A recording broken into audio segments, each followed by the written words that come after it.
They thought they could humiliate a quiet nurse and her German shepherd because that's what corrupt cops do in towns, where silence is a habit. But here's the part that will haunt you.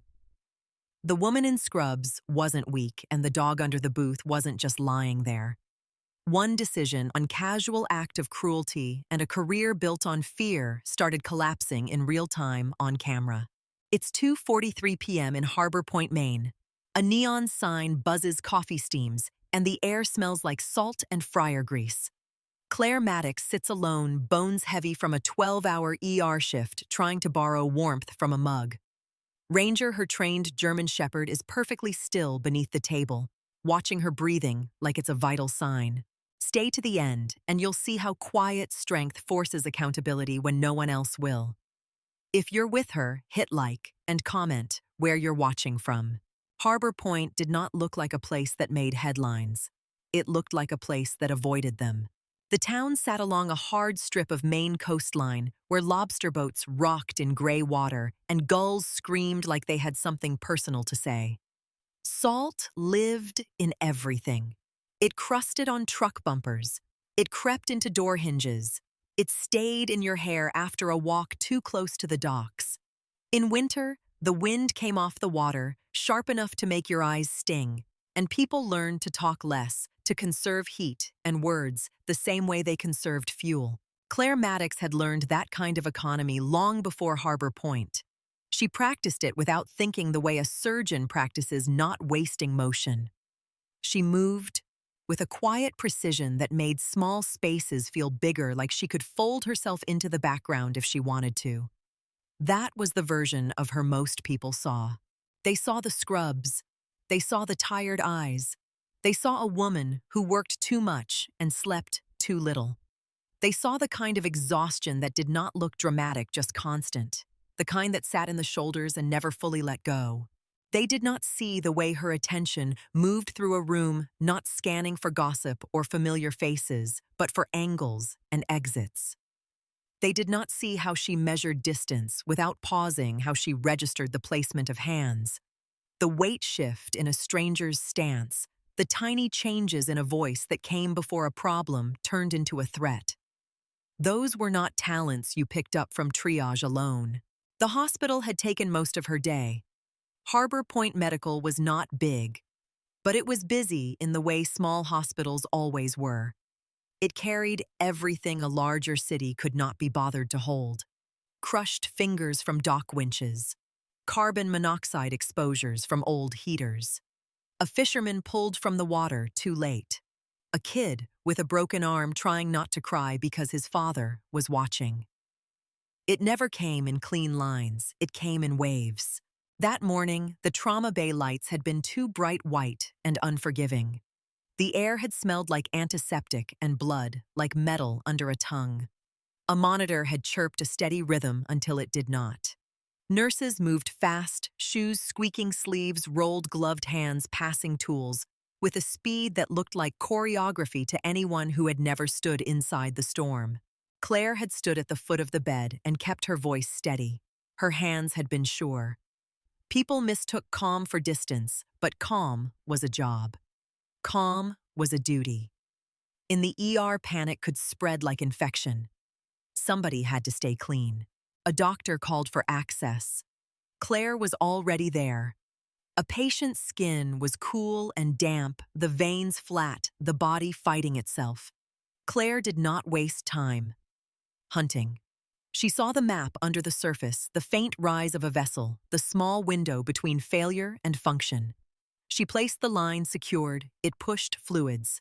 Her eyes stayed on the patient's face on the way. Breath came in shallow and staggered on the lips, losing color. The room shook with urgency, but inside her, something settled into a familiar track. It felt like another place, another kind of night. The hum of fluorescent lights became the low whine of a radio.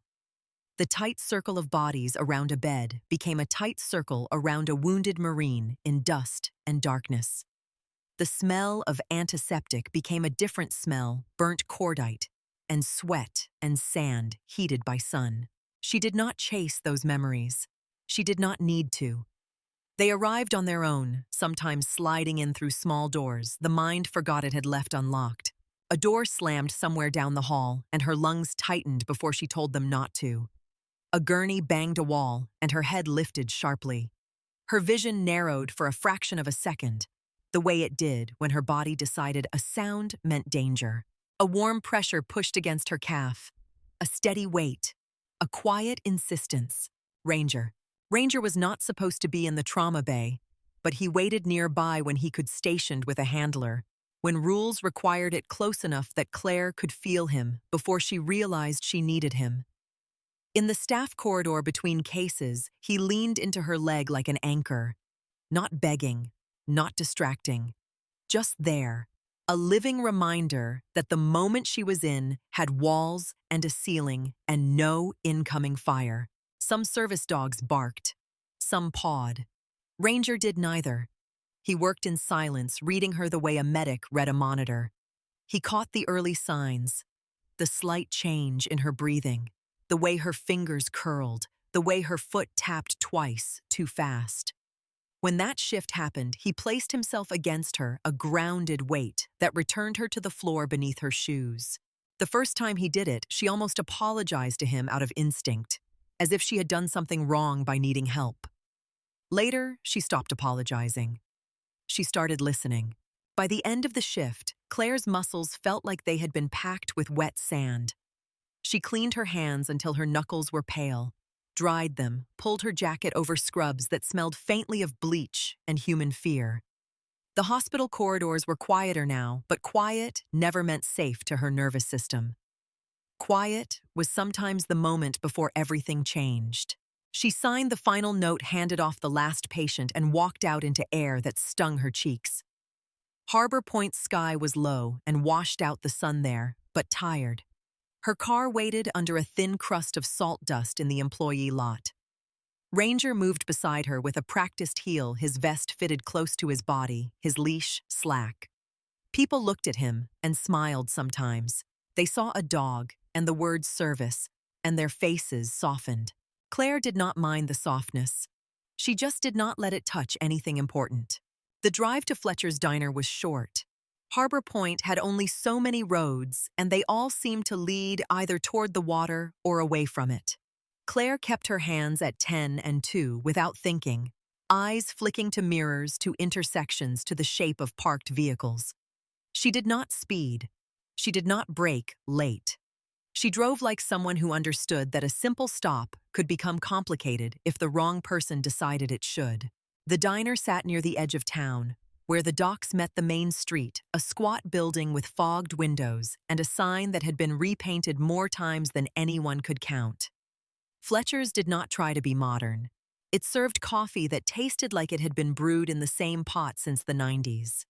It served burgers that came with fries, whether you asked for them or not. It served quiet. Claire parked in the same spot she always did, angled so she could pull out easily. Ranger waited as she opened the door, then stepped down onto the gravel and paused. His ears moved, listening. His eyes swept the street. Not anxious, not eager, just alert in the way a professional was alert. Inside, the bell above the door gave its soft chime, and warmth hit Claire's face like a hand. The air smelled of fryer grease and coffee, and something sweet from behind the counter. A few people sat scattered in booths. A man in a knit cap ate alone, shoulders hunched. Two women near the back leaned close over mugs, speaking in low voices. A trucker type with hands like split oak stared at a plate of eggs as if it had offended him. Mabel Fletcher stood behind the counter. She was in her late 60s, hair silver, and pinned back, reading glasses hanging on a chain. She moved with the kind of competence that came from doing the same job for decades. She noticed everything without acting impressed by any of it. Her eyes flicked to Claire, then to Ranger, then back to Claire, a nod. That was their greeting most days. Claire returned it. No smile, not unfriendly, just tired. She chose the booth by the window because it gave her two angles to watch the street outside and the room inside. Ranger slid under the table before she even sat, his body fitting into the space as if it had been built for him.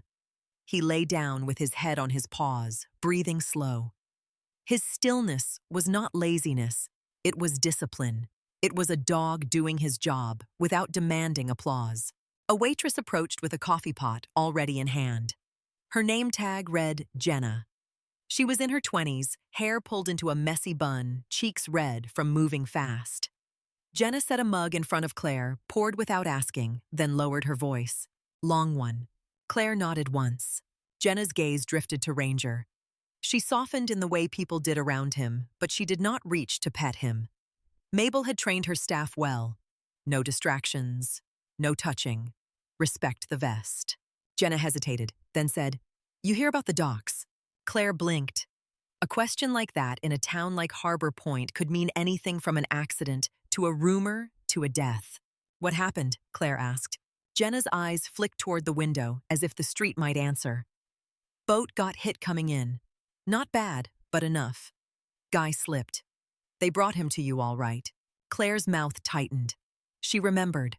A man with salt water in his lungs and panic in his eyes, coughing so hard he vomited into the oxygen mask. A wife crying in the hallway.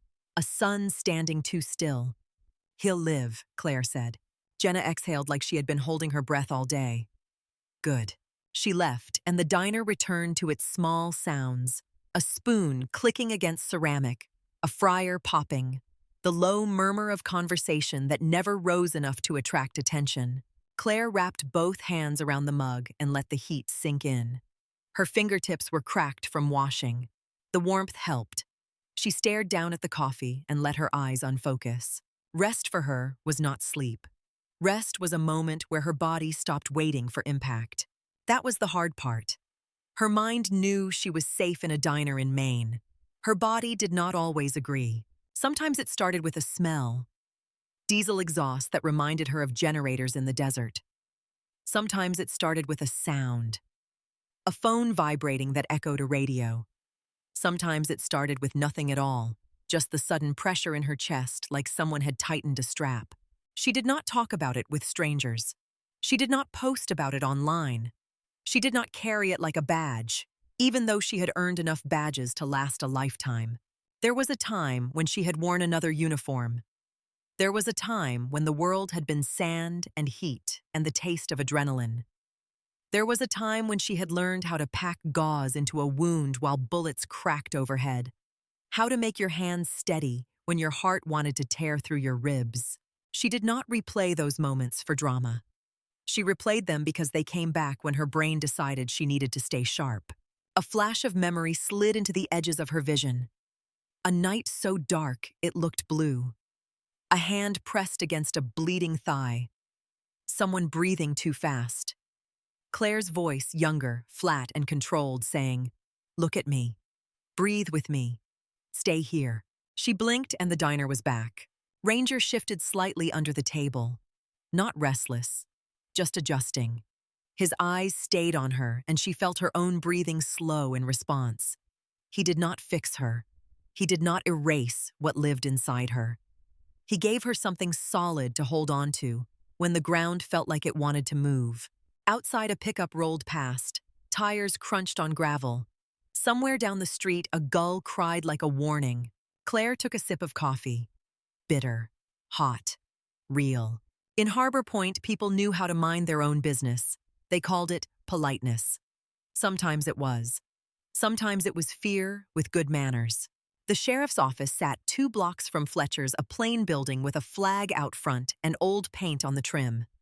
The same few patrol vehicles rolled around town like tides. The same uniforms showed up at the same places. Most interactions were ordinary.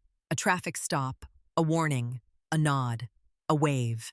But there were deputies who carried themselves like the badge was not a responsibility, but a permission slip. People in town did not say that out loud. They said other things instead. He gets in a mood. Don't give him a reason. Just be polite and it'll pass. Claire had heard those phrases in enough places to recognize the pattern. She had heard them overseas, 2 different language, same idea. People learned to manage power when power did not manage itself. She did not know every deputy by name. She did not want to. She kept her life tight, her circle smaller than most.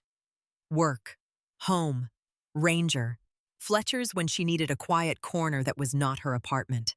Her apartment was clean in the way a barracks locker was clean. Everything had a place. Shoes lined near the door, keys on a hook, lights dim. No clutter to trip over, no noise to fill the air unless she chose it. She slept with a small lamp on sometimes, not because she was afraid of the dark, but because waking into darkness made her heart sprint before her brain could catch it. Ranger slept near her bed. Always. Not because he feared being alone, but because he watched her in sleep the same way he watched her awake.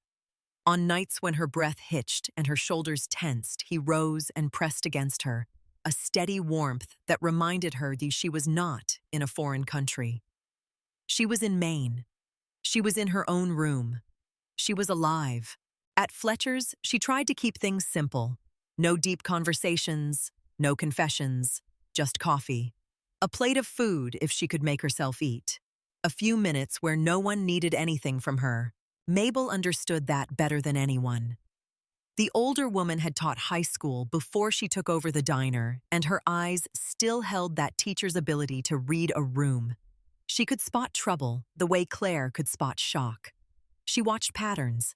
She remembered details. She knew who was kind when no one was looking and who turned cruel when the lights dimmed. Mabel moved down the counter, now wiping a spot that did not need wiping. She glanced toward Claire's booth and held her gaze for half a second. A check-in. A question that did not demand an answer. Claire gave her the smallest nod.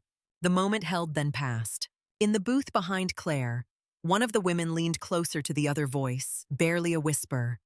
Claire could not hear the words, but she caught a name, or thought she did. Cole. A sharp syllable followed by a hush like a door closing.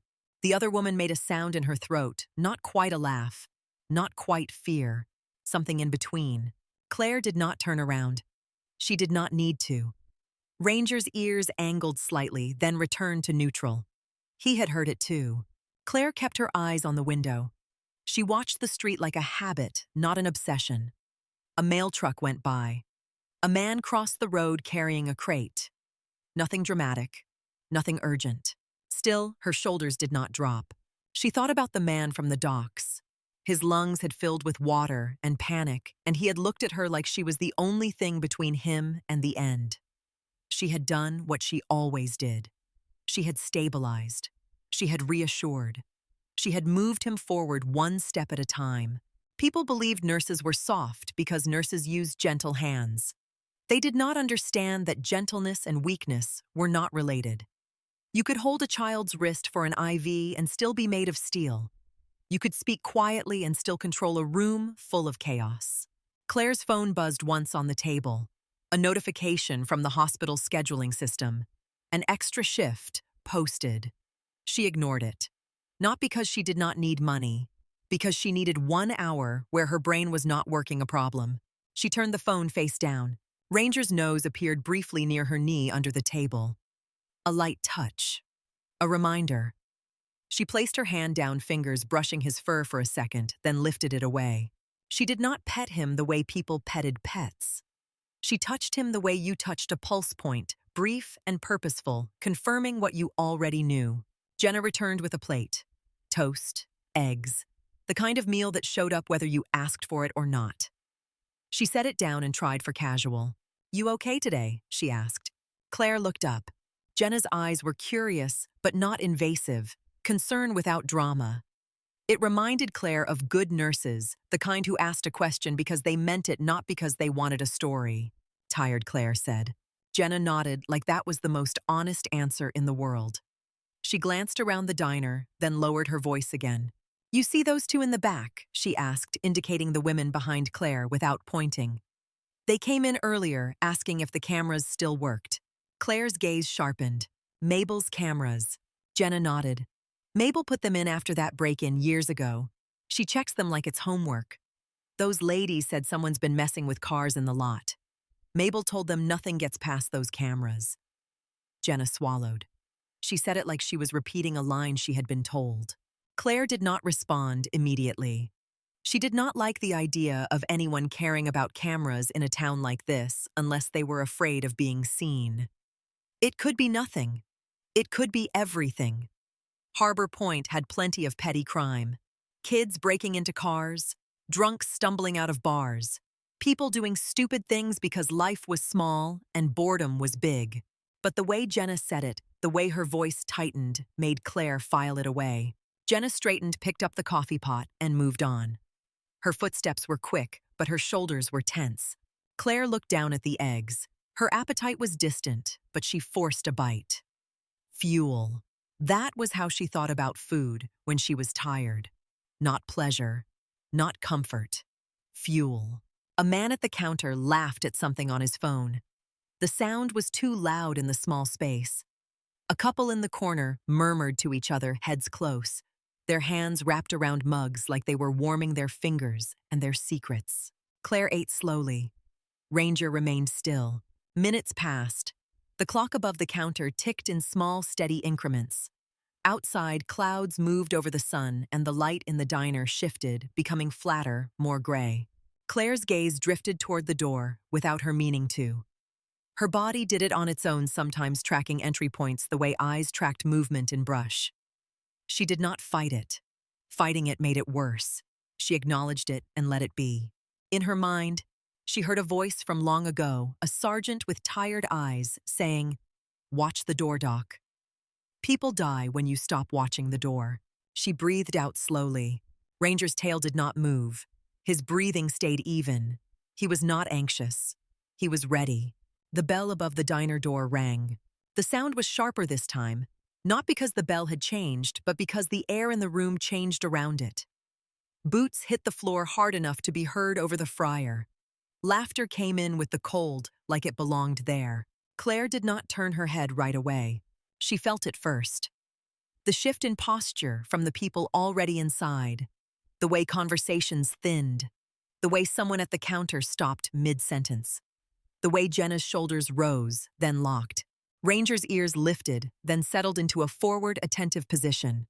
Claire set her fork down. She lifted her mug and took one small sip, the heat steady on her tongue. She looked toward the window for a beat longer, then finally turned her eyes toward the door. Two deputies stood just inside uniforms, crisp belts, heavy faces, relaxed in the wrong way. Deputy Travis Cole walked like the room should move out of his path. Deputy Ethan Marr followed half a step behind, quieter, watching everything. Deputy Travis Cole stepped into Fletcher's like he had been invited by the building itself. Cold air slipped in behind him, sharp and wet from the harbor. But his laugh came in first, loud enough to make heads tilt and shoulders tighten. Deputy Ethan Marr followed one pace behind, eyes moving with a quieter purpose. Cole owned the noise. Marr owned the angles. Claire watched them the way she watched a patient who could turn in seconds. Not with fear, with attention. Cole's gaze traveled the room and landed on familiar faces the way a man counts property. A nod to the trucker at the counter, a grin to the man in the knit cap, a quick glance at Mabel behind the register that carried no warmth. When his eyes found Claire, the grin changed shape.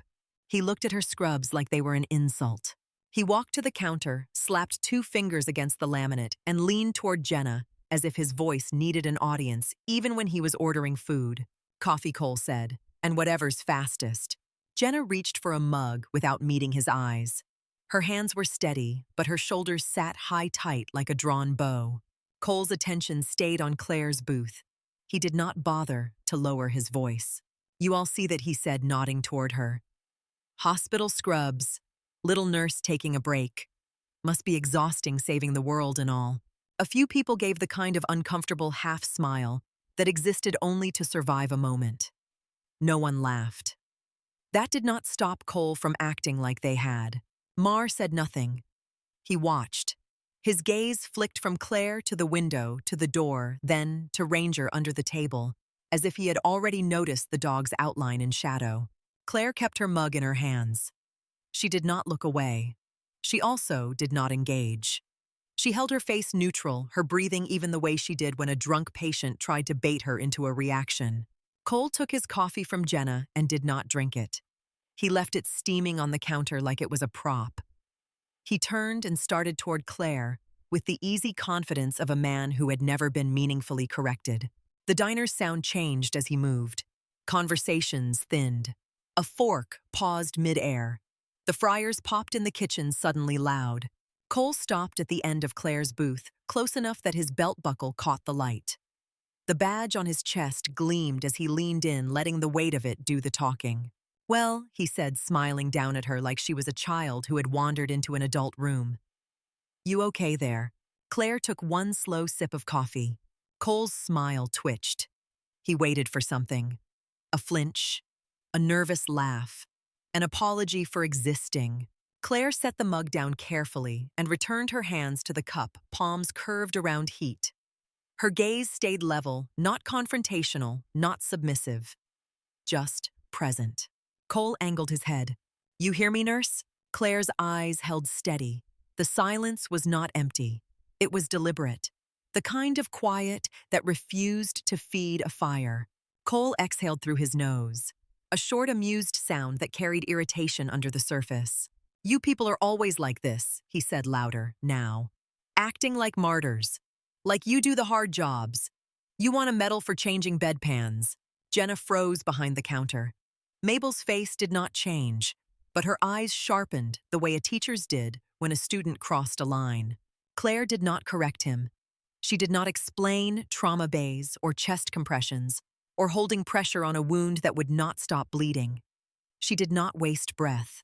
Cole leaned closer, lowering his voice just enough to feel intimate. "Must be nice," he said, "having men like us out there keeping the real danger away from you." Claire's jaw tightened slightly. Not from offense, from calculation. She measured the distance from his hands to her mug, from his hip to his holster, from Mars' position near the aisle to the door. Ranger remained still under the table. His ears were relaxed, but his eyes tracked the shifting shapes above him. He did not pant. He did not whine. He waited. Cole's eyes dropped for a second, then lifted again. He had not seen the dog clearly yet. Or he had, and dismissed it. He raised a hand palm open as if he were about to pat Claire's shoulder the way he might pat the hood of a car. Claire spoke for the first time, soft and flat. "Do not touch me." The words were not loud. They did not need to be. Cole paused. The diner's silence pressed in around him. His smile stayed on his face, but it no longer reached his eyes. Mar shifted slightly, moving closer to the aisle. He did it without hurry, the way someone moved when they wanted to be in the right place, if things went sideways. Cole's hand hovered, then withdrew. His pride looked for another angle. He glanced at Claire's mug. "That coffee good?" he asked, and there was something in his tone that made Mabel's spine stiffen behind the counter. Claire did not answer. Cole's fingers touched the rim of the mug, not grasping it, just contact. A small violation dressed as casual. Claire's eyes went to his hand. Nothing else about her moved. Cole smiled again, wider, and this time he did it for the room. "Oops," he said. His hand pushed. The mug slid across the table, tipped at the edge, and coffee poured out in a dark rush. It hit the floor in a hot splash that spread toward Claire's boots and seeped into the grout lines like ink. The sound was small, ceramic against laminate, liquid against tile. The effect was immediate. Jenna's breath caught. The cook's spatula stopped moving in the kitchen. A chair creaked as someone shifted. No one spoke. Cole straightened, satisfied with the silence he had created. "Ah, look at that," he said, laughing. "Guess you should be more careful." Claire did not look down at the spill. She did not scramble for napkins. She did not apologize. Her gaze stayed on Cole, calm enough to make his laughter feel thin. Cole's grin faltered. He leaned forward, bringing his face closer. "You gonna cry about it?" he asked. "You want me to get you a straw so you can sip it off the floor?" Claire's voice stayed quiet. "Step back." Cole's eyebrows rose in exaggerated surprise. "Or what?" Mar's eyes flicked to the security camera in the corner, then to Mabel, then back to Claire. Claire did not move. Her posture stayed controlled, shoulders square, weight balanced. In the hospital, she stood that way when a patient's family started shouting. In other places, she had stood that way when shouting was the least dangerous thing in the air. Cole shifted his stance so his knee nearly bumped the table. He wanted her to shrink. He wanted the booth to feel too small for her. She did not shrink. He glanced around, looking for laughter, looking for approval. Nobody gave it. The trucker at the counter stared down at his plate like it was suddenly important. The man in the knit cap kept eating, but his fork moved slower. The women behind Claire went silent entirely. Cole's face hardened. He did not like a room that did not play along. He pointed at Claire's scrubs, the hospital logo stitched near her pocket. "Harbor Point Medical," he said. "You all think you run this town, don't you?" Claire's eyes did not change. Cole leaned closer, voice low. "I can make your life difficult, nurse. You hear me? Tickets? Stops. Little inspections. I can have you explaining yourself every time you drive to work." Claire breathed in slowly through her nose, breathed out even slower. Her nervous system tried to tighten, tried to interpret the proximity as threat, but she kept her breath under control. Ranger's ear twitched once, precise, then settled again. He did not move forward. He did not rise. His restraint was not hesitation. It was training. Mar spoke for the first time, voice quieter than Cole's, but not kinder. "You should clean that up," he said, nodding toward the coffee on the floor. "People slip. Accidents happen." It was a suggestion, shaped like a warning. Claire finally glanced down, not at the mess, but under the table. Ranger's eyes were on her. Waiting. Steady. Claire looked back up at Cole. "Move," she said. "You are too close." Cole blinked, then laughed again, louder, sharper. "Listen to that Mar. She thinks she's in charge." Mar did not laugh. He watched Claire's face like he expected her to do something sudden. He was wrong. Nothing about Claire was sudden. Cole's gaze dropped again this time, catching the line of Ranger's vest strap under the booth. He leaned back slightly, then angled his foot under the table toe, pointing toward the shadow. "Well, well," he said, voice bright with a new kind of amusement. "You brought a dog." Claire's eyes narrowed just a fraction. "Service animal," she said. "Do not distract him." Cole's smile widened. "Service animal," he repeated, as if tasting the words. Like a man repeating a rule he enjoyed breaking. He tapped his boot lightly against the booth base. Ranger did not move. Cole did it again. Harder. Ranger's muscles tensed, then released, still in position. He lifted his head slightly, eyes still on Claire. Awaiting instruction. Claire's fingers curled around the edge of the table. Her voice stayed level. "Stop." Cole's laughter came out short. "What the dog's gonna arrest me?" he asked. Mar's gaze flicked to Jenna. Jenna had backed away from the counter, her hand hovering near her apron pocket. Her mouth was set tight, jaw working as if she were chewing something bitter. Mabel stepped from behind the register, not fully into the scene, but closer than she had been. Her eyes were on Cole now, and there was nothing friendly in them. Cole saw none of it or did not care. He leaned down, peering under the table, like a boy looking for a cat to scare. "Nice dog," he said. "Bet he'd bite if you told him to." Claire's heart rate remained steady. On the outside. Inside, something cold and focused began to settle into place. Ranger's body stayed still. His breathing remained even, but his eyes were alert now, bright, tracking Cole's boot with clinical attention. Cole lifted his foot. Time did not slow for everyone. It only slowed for Claire. She saw the shift in Cole's hips, the angle of his knee, the way his weight moved onto his other leg. The intention telegraphed through muscle memory and arrogance. In the hospital, she read bodies for signs of shock. In other places, she read bodies for signs of violence. Cole's boot swung forward under the table. It connected with Ranger's ribs with a hard, dull thud that made the tabletop vibrate. Jenna's hand clenched around her coffee pot so tightly her knuckles went pale. A sound rose in her throat and died there. The cook stepped into the doorway of the kitchen, eyes wide, spatula hanging loose as if he had forgotten it existed. Mabel made a small sound, not a gasp, more like a breath pulled sharp between teeth. Ranger absorbed the kick without a bark, without a growl, without lunging. His body tensed for a fraction of a second, then returned to stillness. Pain flickered across his face in a subtle tightening around the eyes. He lifted his head slowly and looked up at Claire. He waited. That waiting was the most brutal thing in the room. Cole laughed loud and proud like he had just won a game. "See," he said, "just a dog." Claire did not rush under the table. She did not cry out. She did not react like a person who had never been trained. Her hands flattened on the tabletop, not clenched, not shaking. Flat. Anchored. Her breath stayed slow. In through the nose, out through the mouth. Measured. Controlled. She stood. The chair legs scraped lightly across tile. The sound drew every eye in the diner because it was the first deliberate movement that was not Cole's.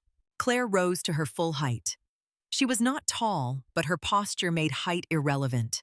Her shoulders set. Her feet planted shoulder-width weight, balanced like a fighter who did not need to bounce to be ready. She looked at Cole. "Step back from my dog," she said. Cole's grin widened again, but there was something brittle in it now. Or what he asked. "You gonna sick your puppy on me?" Ranger remained under the table, still waiting, still disciplined. His silence was obedience, not weakness. Jenna slipped her phone out of her apron pocket. She did not raise it high. She held it low near her hip lens, angled toward the booth. Her thumb pressed record. The cook stepped out fully now, wiping his hands on his apron, as if he needed something to do with them. He stopped near the counter, shoulders squared, eyes locked on Cole's boot. The man in the knit cap set his fork down. Slowly. He pushed his chair back and stood. His back was straight despite his age. He did not speak. He simply existed in the aisle, like a warning. Cole's eyes flicked across the room, registering the shift. His laughter stopped. Mar noticed first. He turned his head, tracking the phone in Jenna's hand, the cook's position, the old man standing. His expression tightened. Cole chose to ignore it. Or he chose to crush it. He stepped closer again, invading Claire's space until she could smell the coffee on his breath. He reached out and put his hand on her shoulder. Not a shove. Not yet. A grip. Possessive. Testing. The diner drew in one collective breath. Claire did not flinch. She did not pull away. She looked down at his hand on her shoulder, then back up to his face. "Remove your hand," she said. Cole squeezed slightly the way men did when they wanted to remind someone they could. Mar's voice came low, aimed at Cole. "Enough," he said. Not because he cared about Claire, because he cared about the room. Cole's eyes cut toward him, annoyed. "Shut up," Cole said. "I'm handling it." Claire's mind did not scatter. It narrowed. Her senses sharpened into detail. The pressure of Cole's fingers through fabric. The faint tremor in Jenna's hand holding her phone. The soft rasp of Ranger's breath under the table, controlled but not fully steady. Claire's training moved through her like a current. Not rage, not panic. A checklist. A sequence. Assess. Control. Create space. She did not strike Cole. She did not twist his wrist. She did not do anything that would give him a story to tell later. Instead, she did something that made the room feel even quieter. She reached into her pocket. The movement was slow enough to show she was not grabbing a weapon. Intentional enough to hold attention. Cole's grip loosened a fraction, his eyes dropping to her hand. Claire drew out a small object, worn metal, that caught the diner light in a muted glint. She placed it gently on the table between them. It made a soft, unmistakable clink as it touched the laminate. Cole stared down at it. The color drained from his face. Cole stared at the object like it had altered the air around it. It was not shiny. It was not decorative. A round coin heavy enough to sit with authority, its edges worn smooth by years of handling. The faint emblem on its face caught the diner light in a dull glint, as if it had seen brighter places and harsher ones. To anyone else, it might have looked like a keepsake. To Cole, it looked like a door opening to a room he did not want to enter. His hand slid off Claire's shoulder as if her scrubs had turned hot.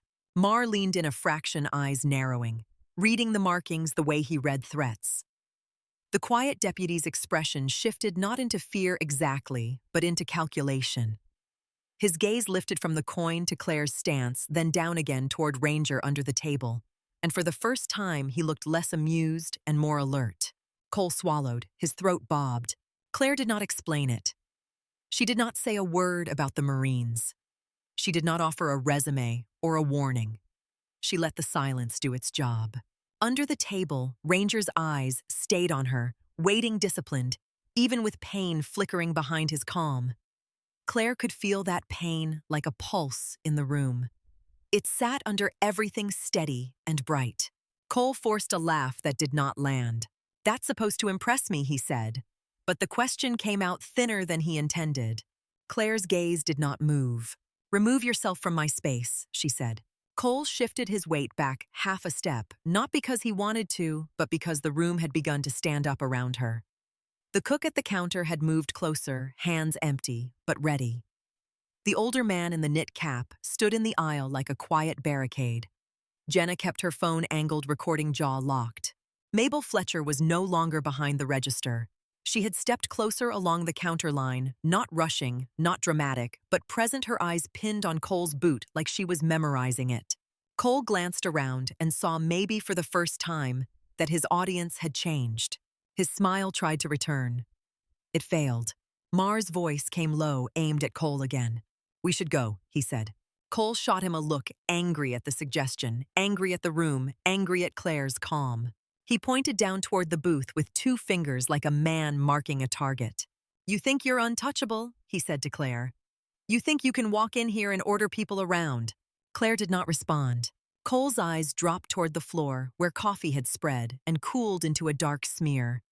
He looked at it like it was a victory that had stopped tasting good. His boot shifted slightly, toe angled again toward the space under the table. Claire saw it. Ranger saw it. Jenna saw it. The cook's shoulders rose a breath, filling his chest as if he had decided he would not watch another kick land without moving. Cole's ankle flexed. A sound cut clean through the tension. The bell above the diner door rang again. It was the same bell, the same soft chime, but the room heard it differently. Heads turned. Breath changed. Even Cole's posture paused, as if something older than his ego had tapped him on the shoulder.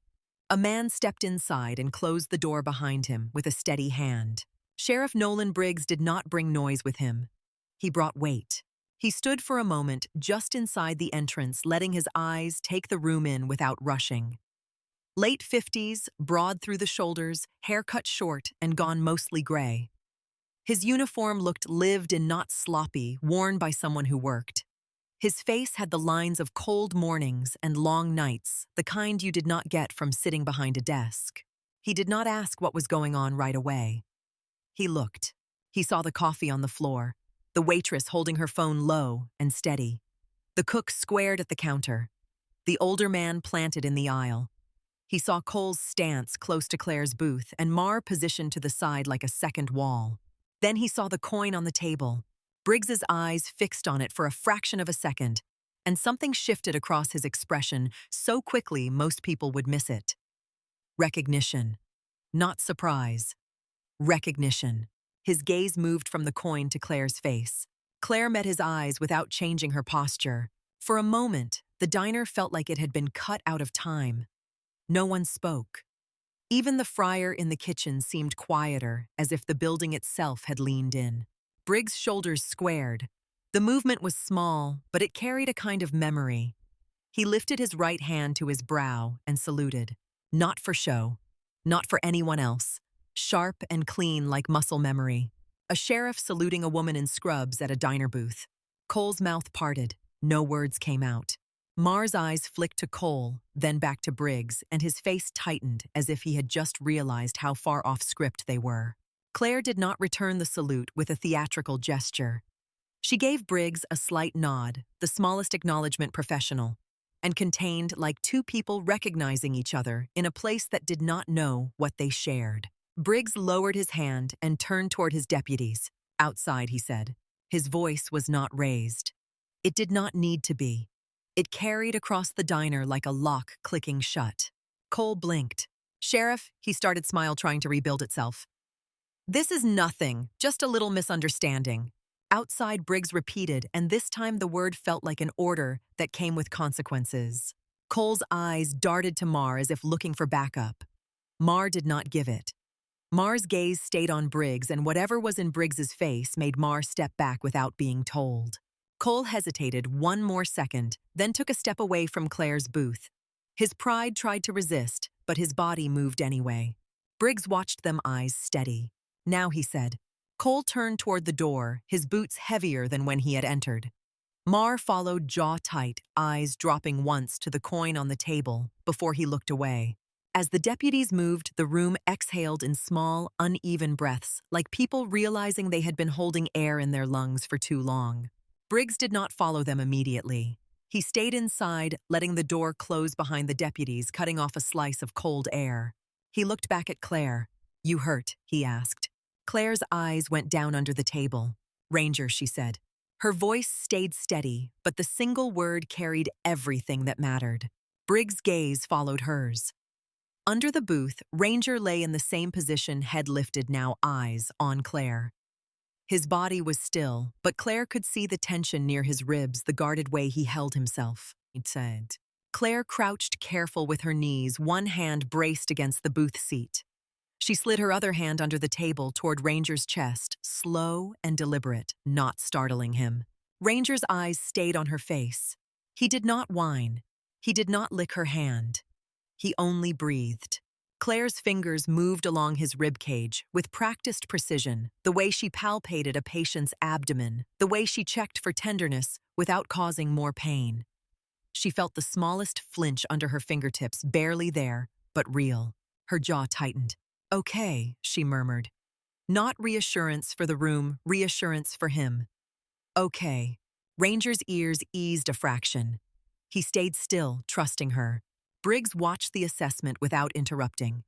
He had the look of a man who had seen medics work under pressure and understood the language of hands. Jenna took a step forward, phone still recording, voice trembling but determined. "Sheriff," she said. He kicked the dog. Briggs' eyes lifted to her. "Your name?" he asked. "Jenna," Jenna Briggs said, and the way he said it made her straighten a little, like she had been given permission to exist again. "Did you record it?" She lifted the phone slightly. "Yes." Briggs nodded once. "Keep it. Do not delete anything. Do not send it to anyone. Yet," he added. Not harsh, just precise. "I will need it as evidence." Jenna swallowed and nodded, hard eyes fixed on him like she was afraid of doing the wrong thing. Briggs turned to Mabel. Mabel Fletcher's face had gone pale under the diner lights, but her eyes were hard. She looked at Cole's retreating shape through the glass door like she was burning the image into her memory. Mabel Briggs said, "I need your security footage." Mabel did not hesitate. "Come on," she replied, and headed toward the back office behind the kitchen doorway. Briggs turned his attention to the room.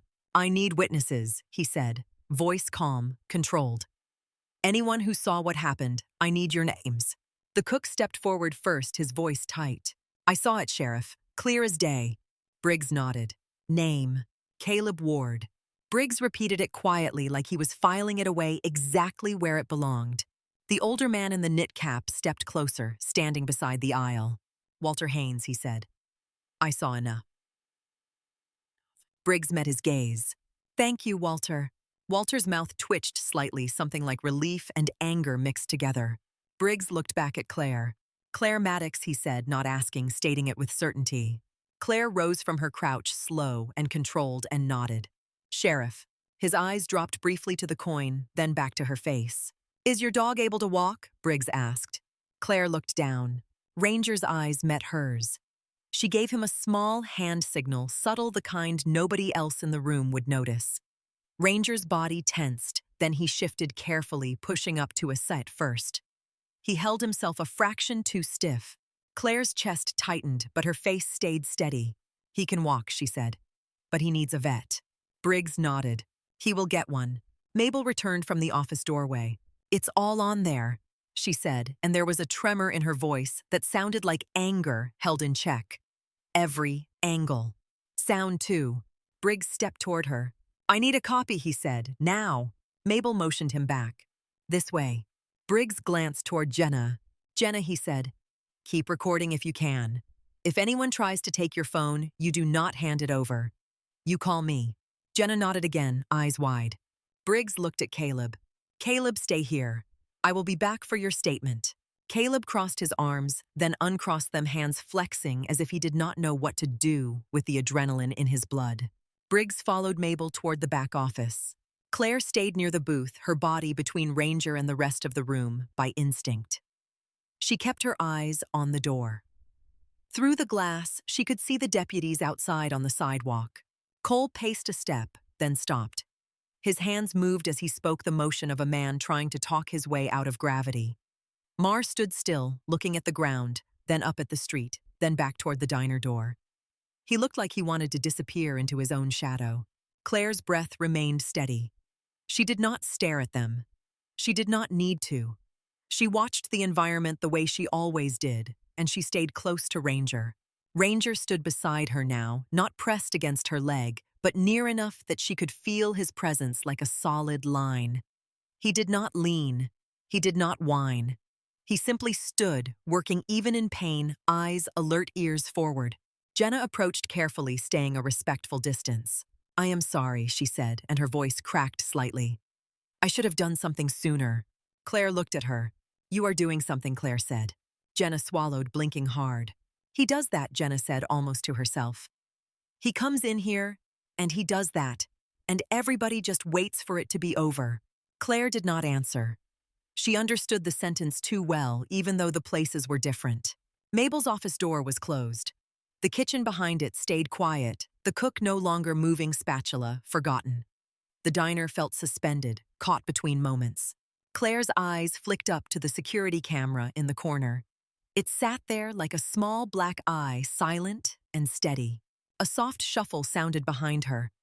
Walter Haynes stepped closer, hands at his sides. "Ma'am," he said, voice rough with age, and something else, something like shame. "You want me to walk you out when you go?" Claire looked at him. "Thank you," she said. Not because she needed protection, but because she recognized the courage it took for him to offer it. Walter nodded once. Cole's face appeared at the glass door. He did not come in. He looked like he was deciding whether to try. His eyes flicked to Jenna's phone, then to the camera in the corner, then to Claire. Claire held his gaze without expression. Her stillness did not challenge him. It denied him. Cole's jaw tightened. He stepped back again, turning away as if bored, as if leaving was his idea. Mar glanced toward the diner door and met Claire's eyes through the glass for a brief second. His expression was hard to read. Not remorse, not sympathy. Awareness maybe of how quickly control could change hands. The office door opened. Briggs stepped out, his expression unchanged, but his eyes colder now, like he had seen enough. Mabel followed with a small device in her hand, a storage drive. She held it out. Everything, she said. Briggs took it carefully, like it carried weight heavier than plastic. "Thank you, Mabel." Mabel's mouth tightened. "I have watched them do this for years," she said quietly. Not to her. Not on camera. Just enough to make people small. Briggs looked at her. "I hear you," he said. Mabel's eyes shone, not with tears, with anger that had been waiting a long time. Briggs turned to Claire again. "Claire," he said, "do you want medical attention?" Claire's gaze dropped to Ranger. "My dog first," she said. Briggs nodded, then pulled his phone from his pocket and dialed without looking at the screen, the numbers already in his muscle memory. "This is Briggs," he said when someone answered. "I need an animal transport and a vet contact. Now."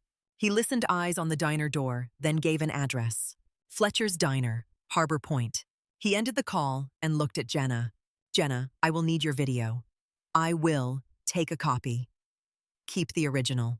"Yes, Sheriff," she said, voice steadier now. Briggs looked toward the front window where the two deputies stood outside. He walked to the door. The room did not speak as he moved. People tracked him the way they tracked a surgeon walking into an operating room. Not because he was loud, but because he was certain. He opened the door and stepped outside into the cold. Through the glass, Claire saw him stop a few feet from Cole and Mar. Briggs did not crowd them. He did not raise his voice. His presence did the work. Cole tried to speak. Briggs lifted one hand, slightly palmed down, a small gesture that stopped sound. Cole's mouth shut. Briggs spoke, and even through the diner glass, his words looked heavy. Cole's shoulders tightened. Mar's gaze stayed forward, jaw clenched. Briggs turned his head slightly and looked back through the glass at Mabel, then at Jenna's phone, then at the security camera in the corner. He looked like a man assembling a chain link by link and checking each one with his eyes. Claire stood still beside Ranger, watching her body quiet, her mind recording details without effort. Inside the diner, the air began to move again. The cook exhaled loudly and rubbed his face with his hands. Walter sat back down slowly, like his knees suddenly remembered their age. One of the women in the back booth started to cry without making a sound, shoulders shaking. Jenna kept recording the phone steady now. Mabel leaned against the counter for a second, eyes closing briefly, as if she needed to feel the edge of something solid. Claire placed her hand lightly on Ranger's shoulder. Ranger looked up at her, then forward again, ears alert. Outside, Briggs spoke again. Cole's head snapped up as if he had been slapped by a fact. Marr shifted his feet, a small movement that looked like restraint, like a man deciding what kind of person he could afford to be. Briggs reached toward Cole's belt, not grabbing, not yanking. A controlled motion. Cole's hands moved outward instinctively, then stopped, palms visible. Claire could not hear the words, but she could read the body language. Cole was no longer performing. He was listening. Briggs stepped back half a pace and gestured toward the patrol car parked along the curb. Marr moved first.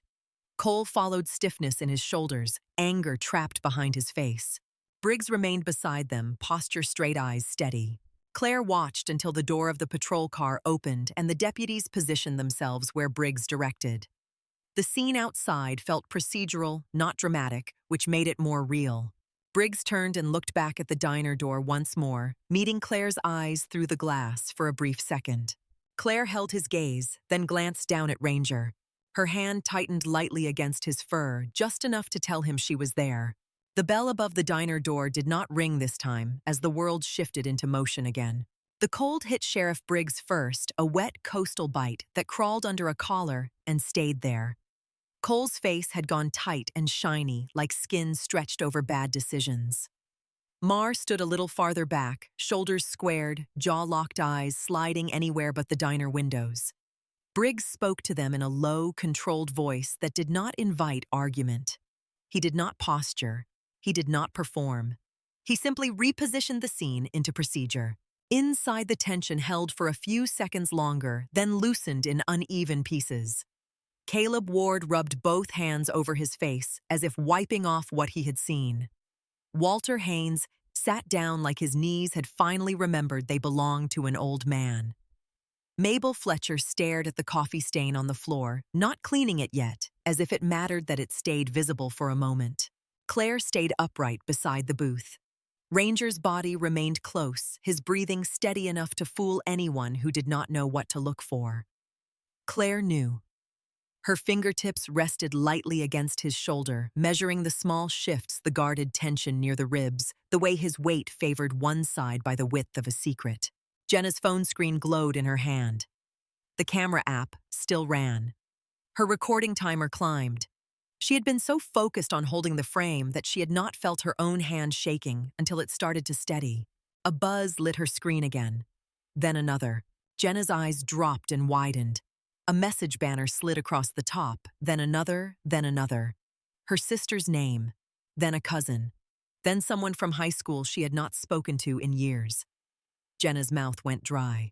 Mabel noticed and walked over, staying behind the counter line, but close enough to see the screen angle. "What is that?" Mabel asked. Jenna swallowed. She tried to speak, but the words stuck. "It posted," Jenna said finally. "I did not mean to. I sent it to my sister. Just to her. I was shaking, and I just wanted it out of my hands, and then she put it online." Mabel's eyes narrowed. "Online where?" Jenna's thumb moved. "A local community page. Harbor Point Watch. It was supposed to be for lost dogs and weather alerts and stuff. She said people needed to see it." Claire did not turn toward them. She kept her gaze on the door and on Sheriff Briggs outside, but she heard every word. Ranger's ears shifted slightly, tracking the change in voices, then settled again. Mabel's face tightened. "Delete it," Mabel said. Jenna shook her head quickly. "I cannot. It is already shared. Look." She turned the phone slightly. Comments stacked faster than Jenna could scroll. A name tag she recognized. Then another. A profile picture of a boat. A profile picture of a church. A profile picture of a school mascot. "That is Travis Cole," one comment read. "He did that to my dad during a stop last winter," another said. He kicked the dog, a third said. Someone finally caught him on camera, another wrote. Mabel's eyes lifted from the screen to the security camera in the corner, then back to Jenna. Keep recording, Mabel said, voice low. Keep the original on your phone. Do not answer comments. Do not argue with anyone. Just keep it. Jenna nodded, breathing shallow. Claire spoke without looking back. Turn your phone on airplane mode when you can, she said. Keep the file safe.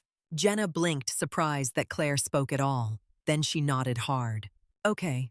Outside, Briggs opened the rear door of the patrol car and gestured.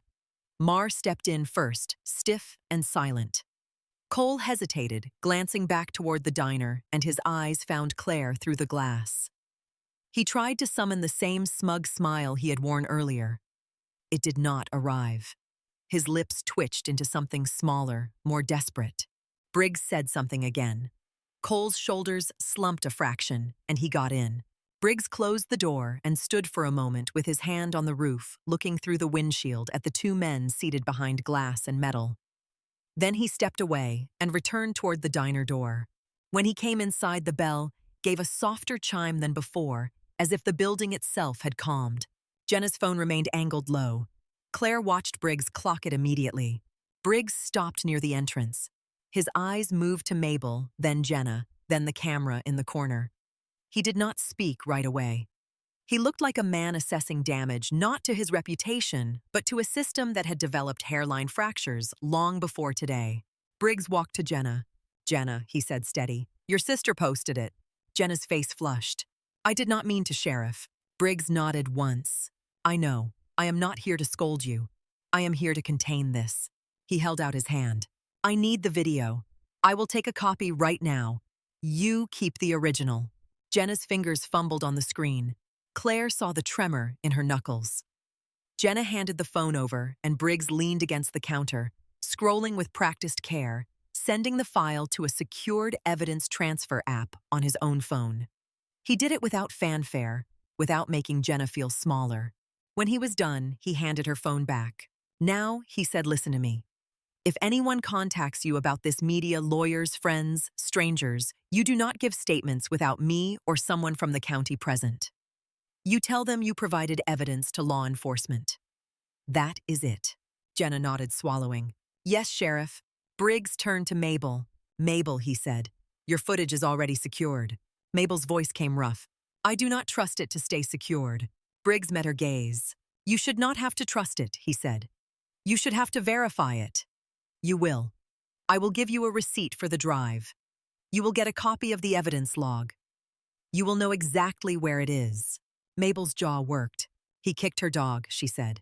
Briggs' eyes flicked to Claire and Ranger. I saw enough, Briggs replied. He turned toward Claire. Claire, he said. I am going to take a statement from you, but not here. Not with this room full of noise. Claire nodded once. My dog needs a vet, she said. Briggs' expression did not change, but his voice softened slightly. I already called for transport. It is on the way. Claire crouched again, checking Ranger's ribs with light-controlled pressure. Ranger did not resist. His eyes stayed locked on her face. He trusted her in a way that made Claire's chest tighten. A new sound rose from Jenna's phone. Not a buzz now. A ring. Jenna flinched, then silenced it. Another ring. Another. Mabel held out her hand. Give it to me, she said. Jenna hesitated, then passed her phone over. Mabel stared at the screen. That is Channel 8, Mabel said flatly. Jenna's eyes widened. They are already calling. Mabel's gaze remained hard. They were waiting for something like this, she said. People always are. Briggs stepped closer. Do not answer, he said, not yet. Mabel declined the call and set Jenna's phone face down. He turned to the room. Caleb Walter, he said. I will have a deputy you can trust take your statements at the station. If you do not want to come in, we will come to you. Caleb nodded, breathing through his nose. Walter's eyes were fixed on the door, like he expected Cole to walk back in. Mabel crossed her arms. No one gets to take our words and twist them, Mabel said. Not again. Briggs met her eyes again. Not again, he agreed. Outside tires crunched on gravel. A county vehicle pulled up. Two uniformed officers stepped out, not from Harbor Point, their patches different. They moved with that particular quiet people carried when they had been called into someone else's mess. Briggs opened the door, spoke to them in a few low sentences, then gestured toward the patrol car, holding Cole and Marr.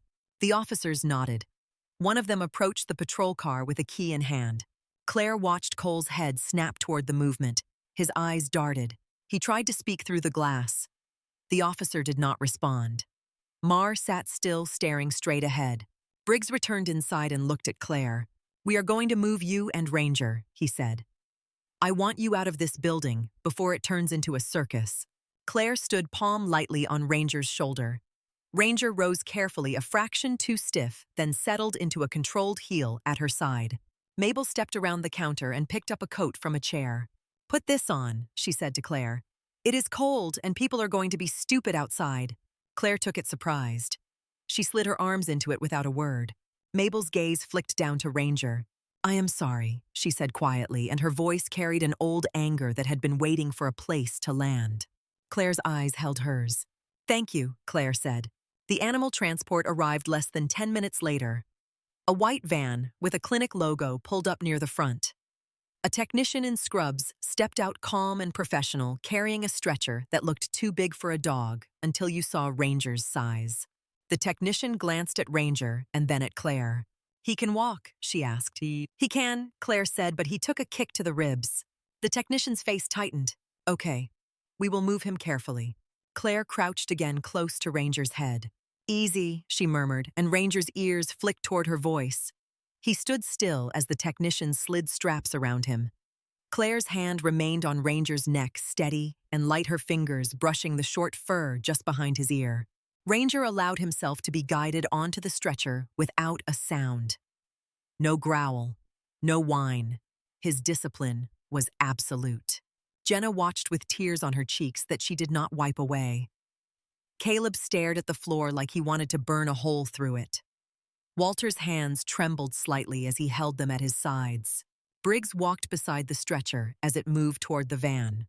"Claire," he said, "I will contact you. Do not answer calls you do not recognize."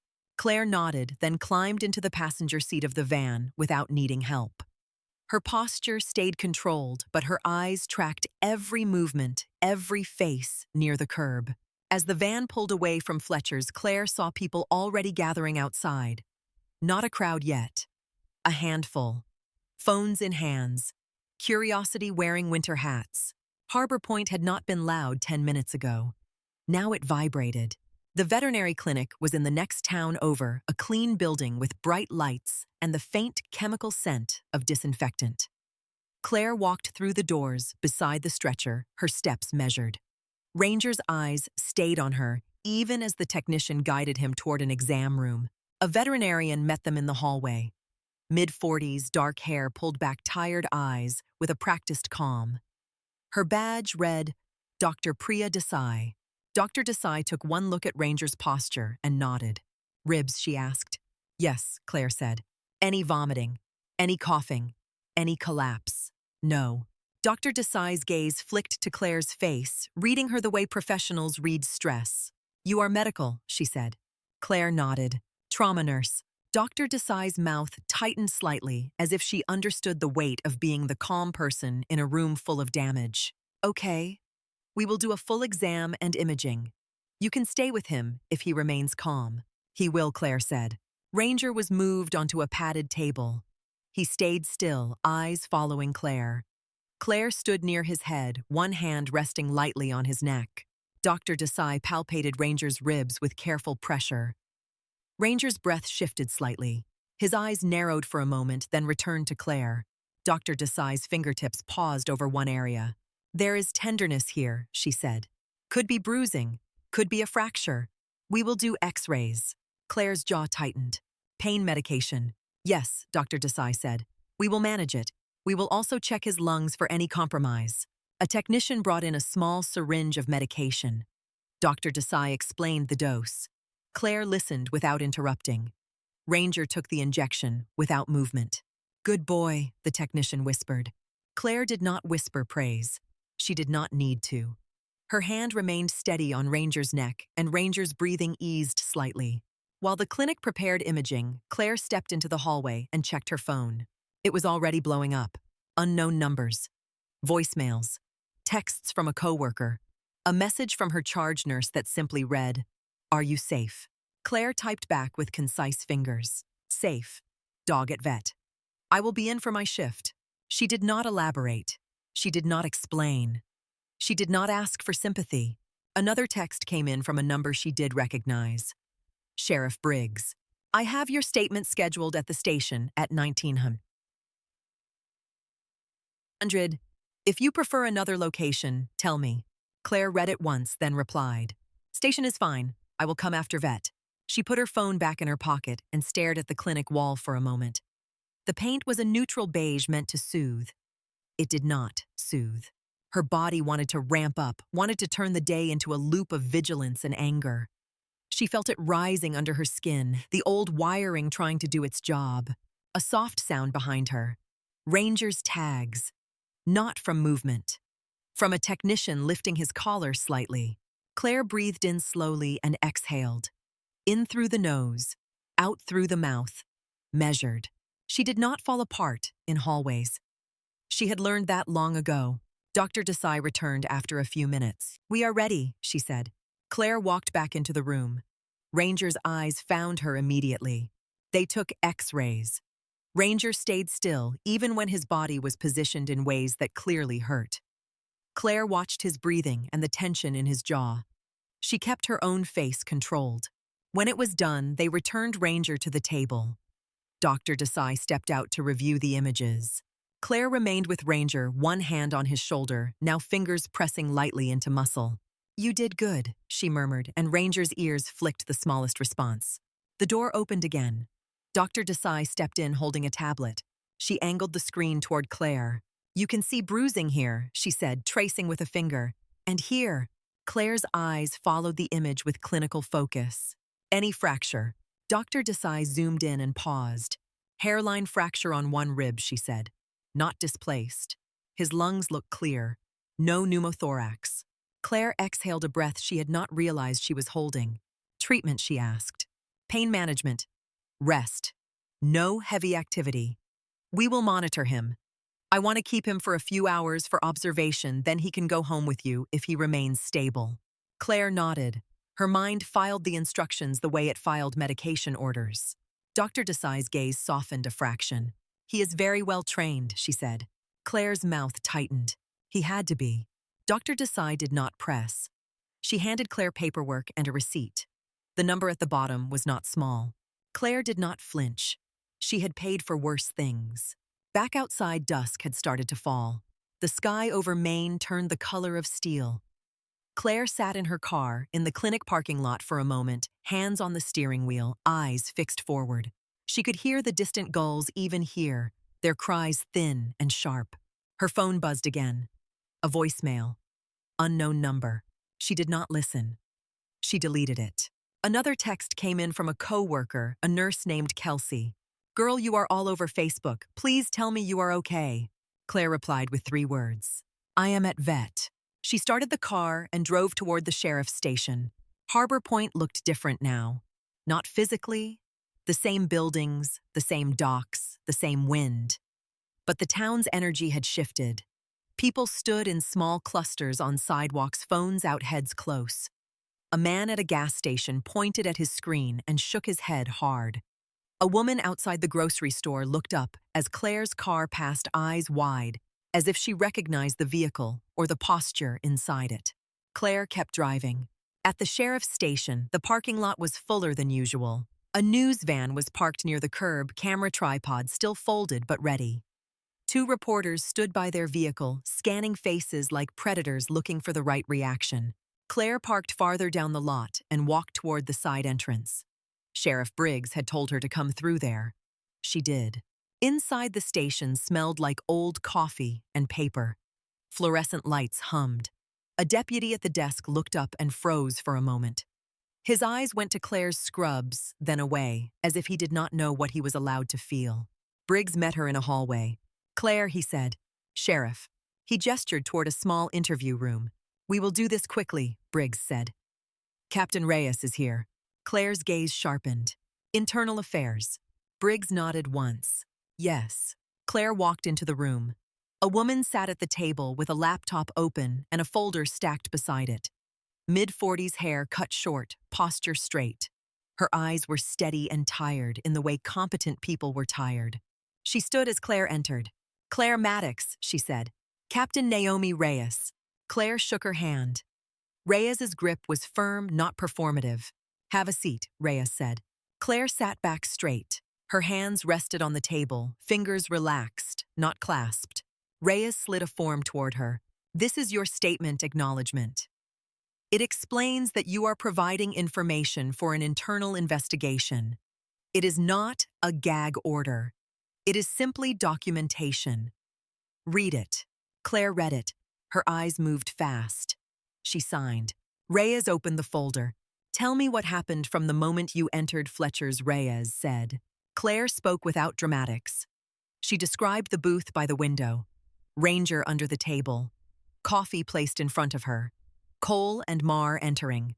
Cole's comments, the spill, the proximity, the threat about making her life difficult. The kick. Reyes's fingers moved across her keyboard, recording with quick, precise taps. "When Cole kicked your dog," Reyes asked, "did you do anything physically to him?"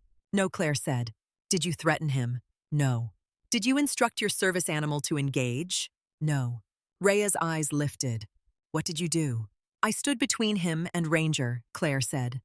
"I told him to step back. He touched me. I told him to remove his hand." Then Sheriff Briggs arrived. Reyes nodded once. "Your dog's injury. Hairline rib fracture, bruising, no lung compromise." Reyes wrote it down.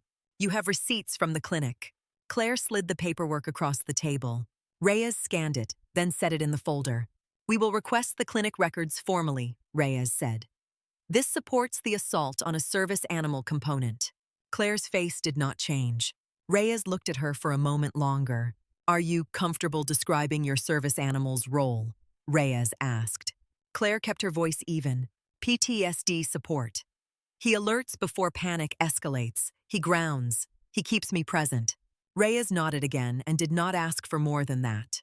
Outside the interview room, voices rose in the hallway, then fell. A door opened shut. The station felt busier, tighter, like it was holding a storm inside its walls. Reyes closed her laptop. "I have already reviewed the footage from Fletcher's," she said. Claire did not react. "There is no ambiguity," Reyes continued. "There are multiple angles. Audio is clear. The sequence is consistent." Reyes paused and looked at Claire directly. "You did not provoke them," Reyes said. Claire's jaw tightened. "No."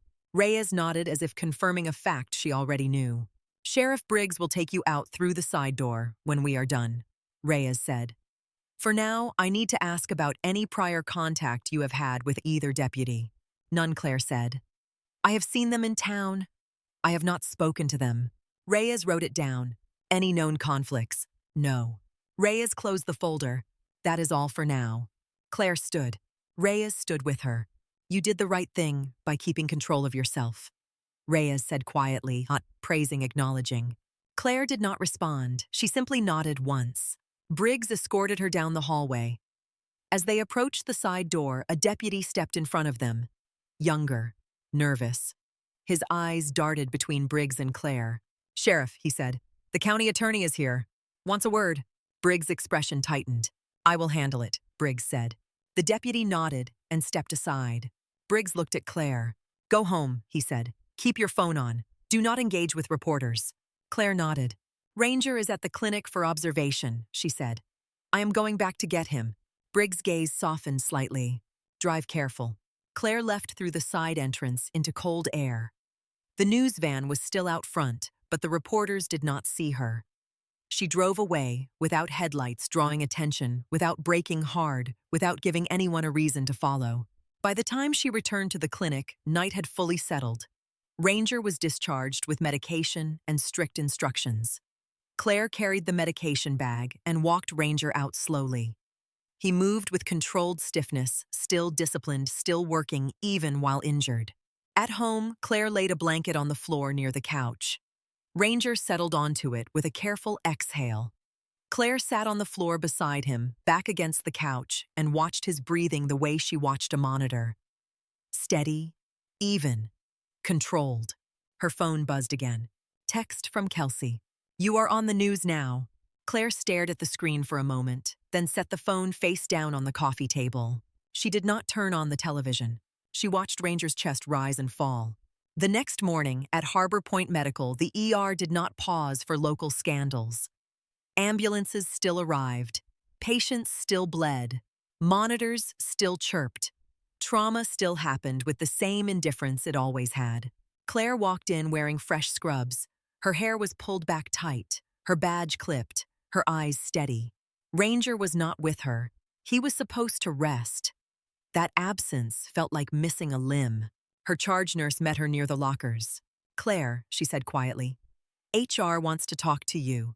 Not disciplinary, just procedural." Claire nodded. In a small office with beige walls and a diffuser that smelled like cheap lavender, an HR representative explained media protocols and privacy. Claire listened without expression. She agreed to avoid discussing hospital patients.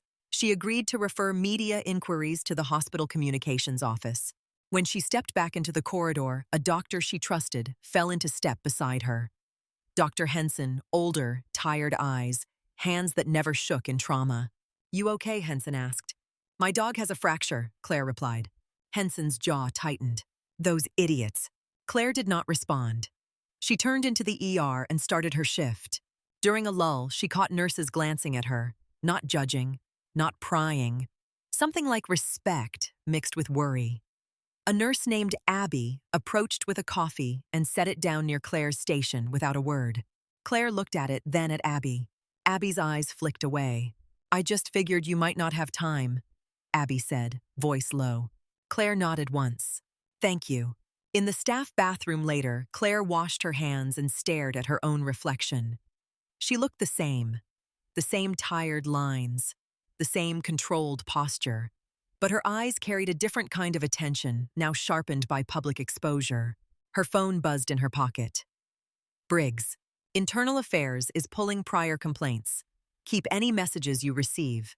Screenshot threats. Do not reply." Claire typed back. "Understood." As the day moved forward, Harbor Point moved with it. The video did not die the way most internet moments died. It mutated. It found new captions, new angles, new commentary. People slowed it down, circled. Cole's boot replayed the moment. Ranger stayed still, replayed the moment. Cole grabbed Claire's shoulder, replayed Briggs saluting. Someone posted screenshots of Cole's profile from a sheriff's office staff page. Someone else posted the station's number.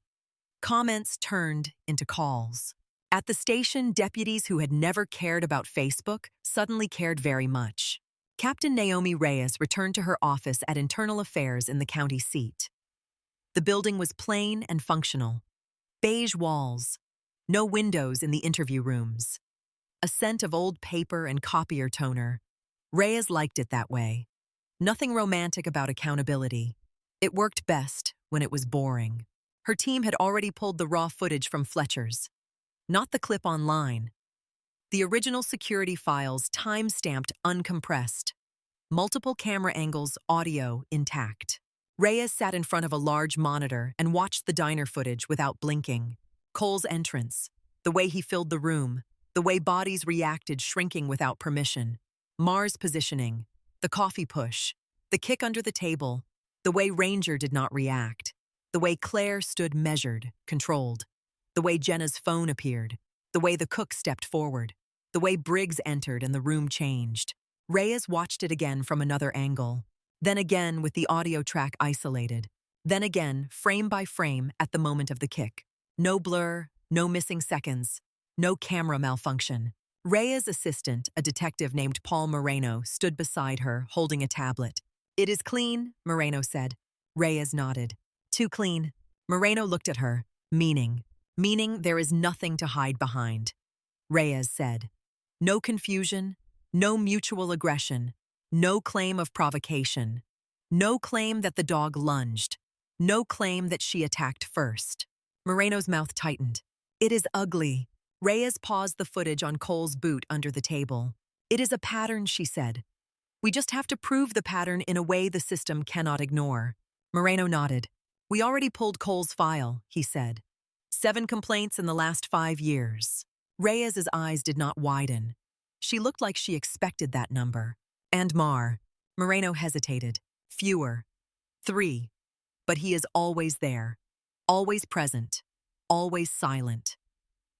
Silence is not neutral. Reyes nodded again. Bring me each complaint, Reyes said. The original intake. The supervisor notes. The disposition. Who signed off? Moreno tapped his screen. Already requested.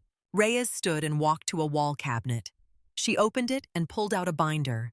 It contained policy language on use of force conduct, unbecoming citizen interactions, service animal protocol. She placed it on the desk and flipped pages with quick fingers. Service animal interference, she said. Public servant aggravator. That will matter. Moreno leaned closer. The county attorney will push back.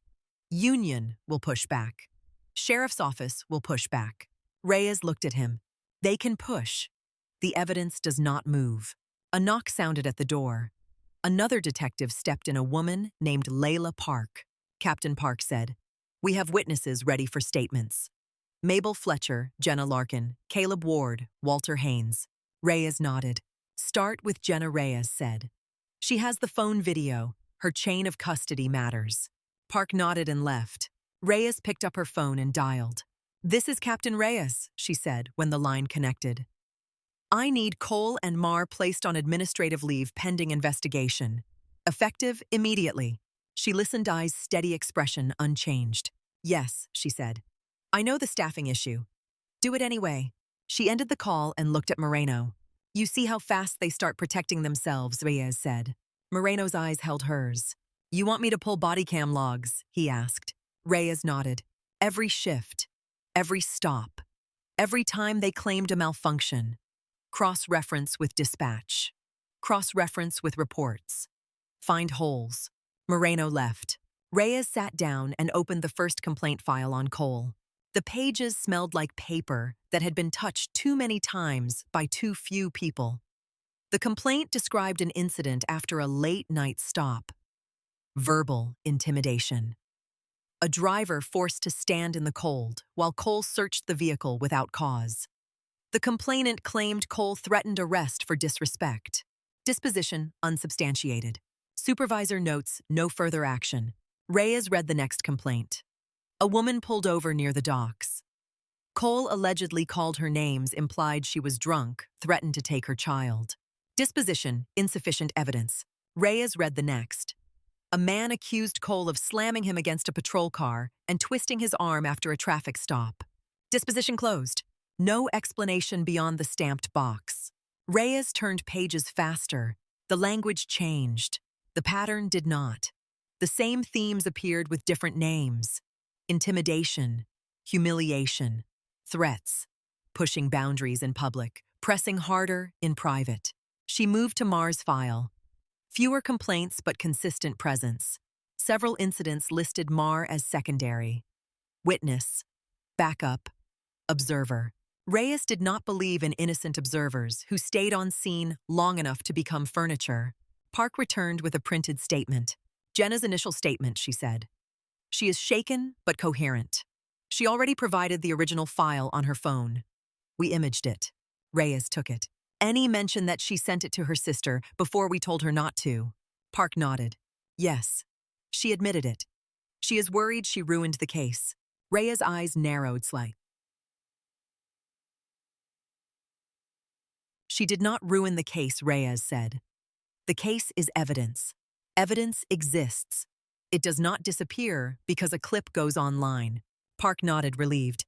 The local news keeps calling her. Reyes' tone stayed flat. Tell her not to answer.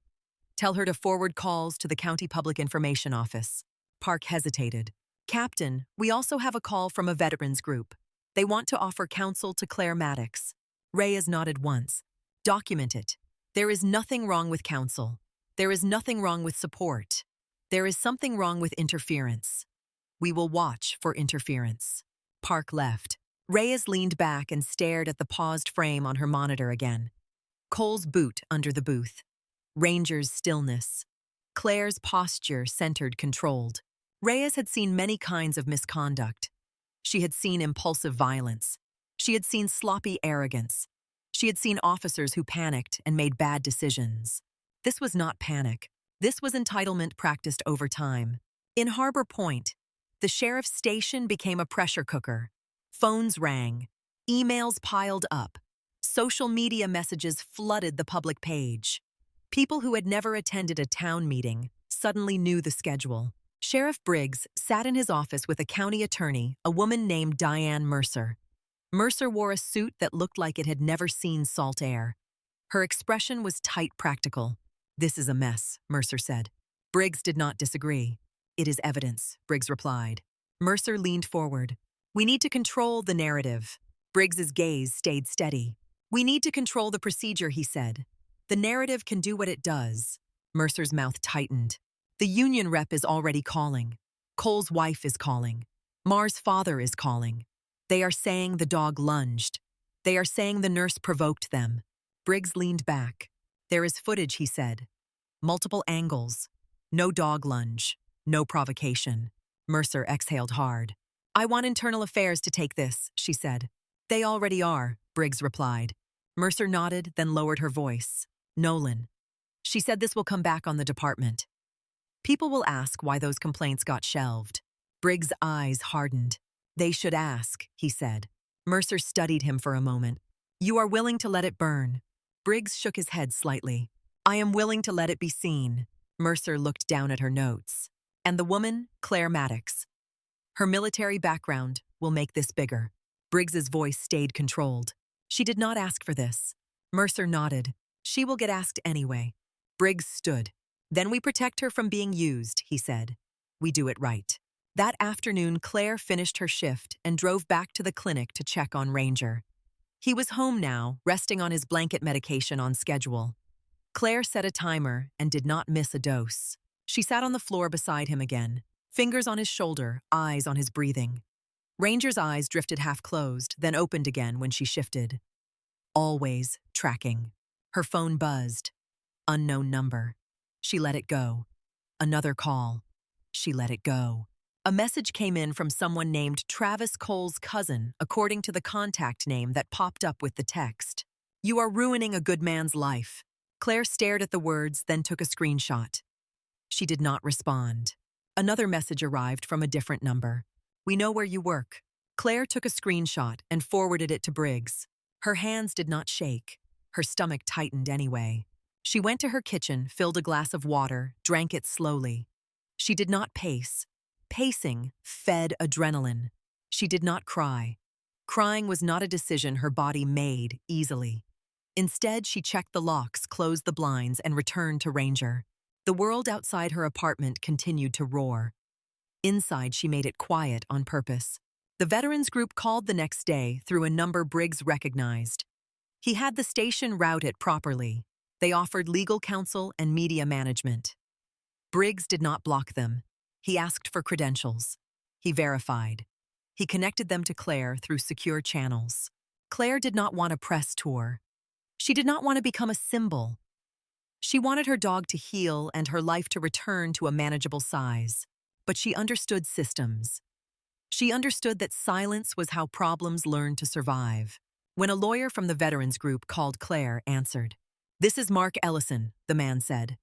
"Veterans Legal Assistance Network. I represent veterans and service members in cases involving rights violations." Claire listened. "I did not call you," she said. "We were contacted," Ellison replied. "Someone who recognized the insignia in the diner. They asked us to reach out. We are offering support, not publicity." Claire's eyes flicked to Ranger sleeping. "What support?" she asked. Ellison's voice stayed calm. "We can ensure your statement is protected. We can ensure the investigation does not get steered into a narrative that blames you.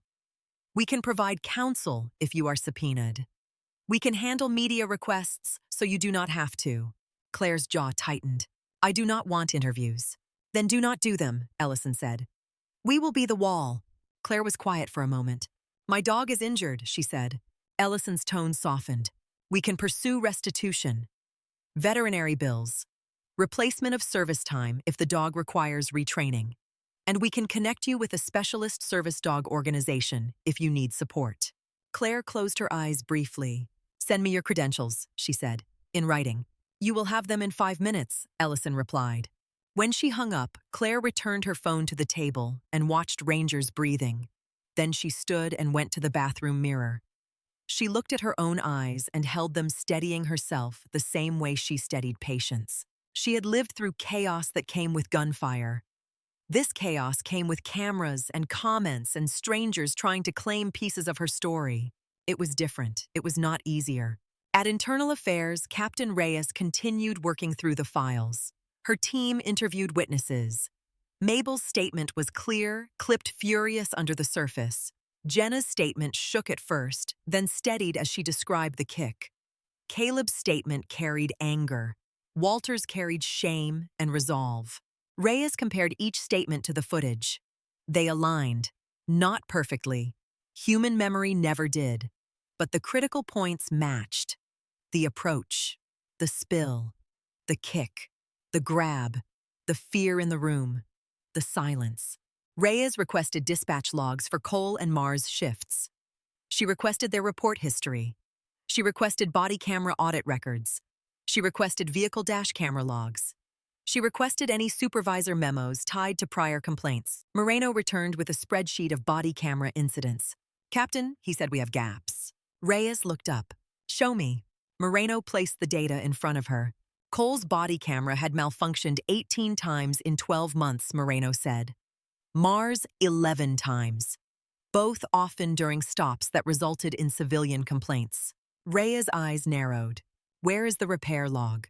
Moreno tapped a column. Minimal. Most malfunctions were recorded as user error, battery failure, file corruption.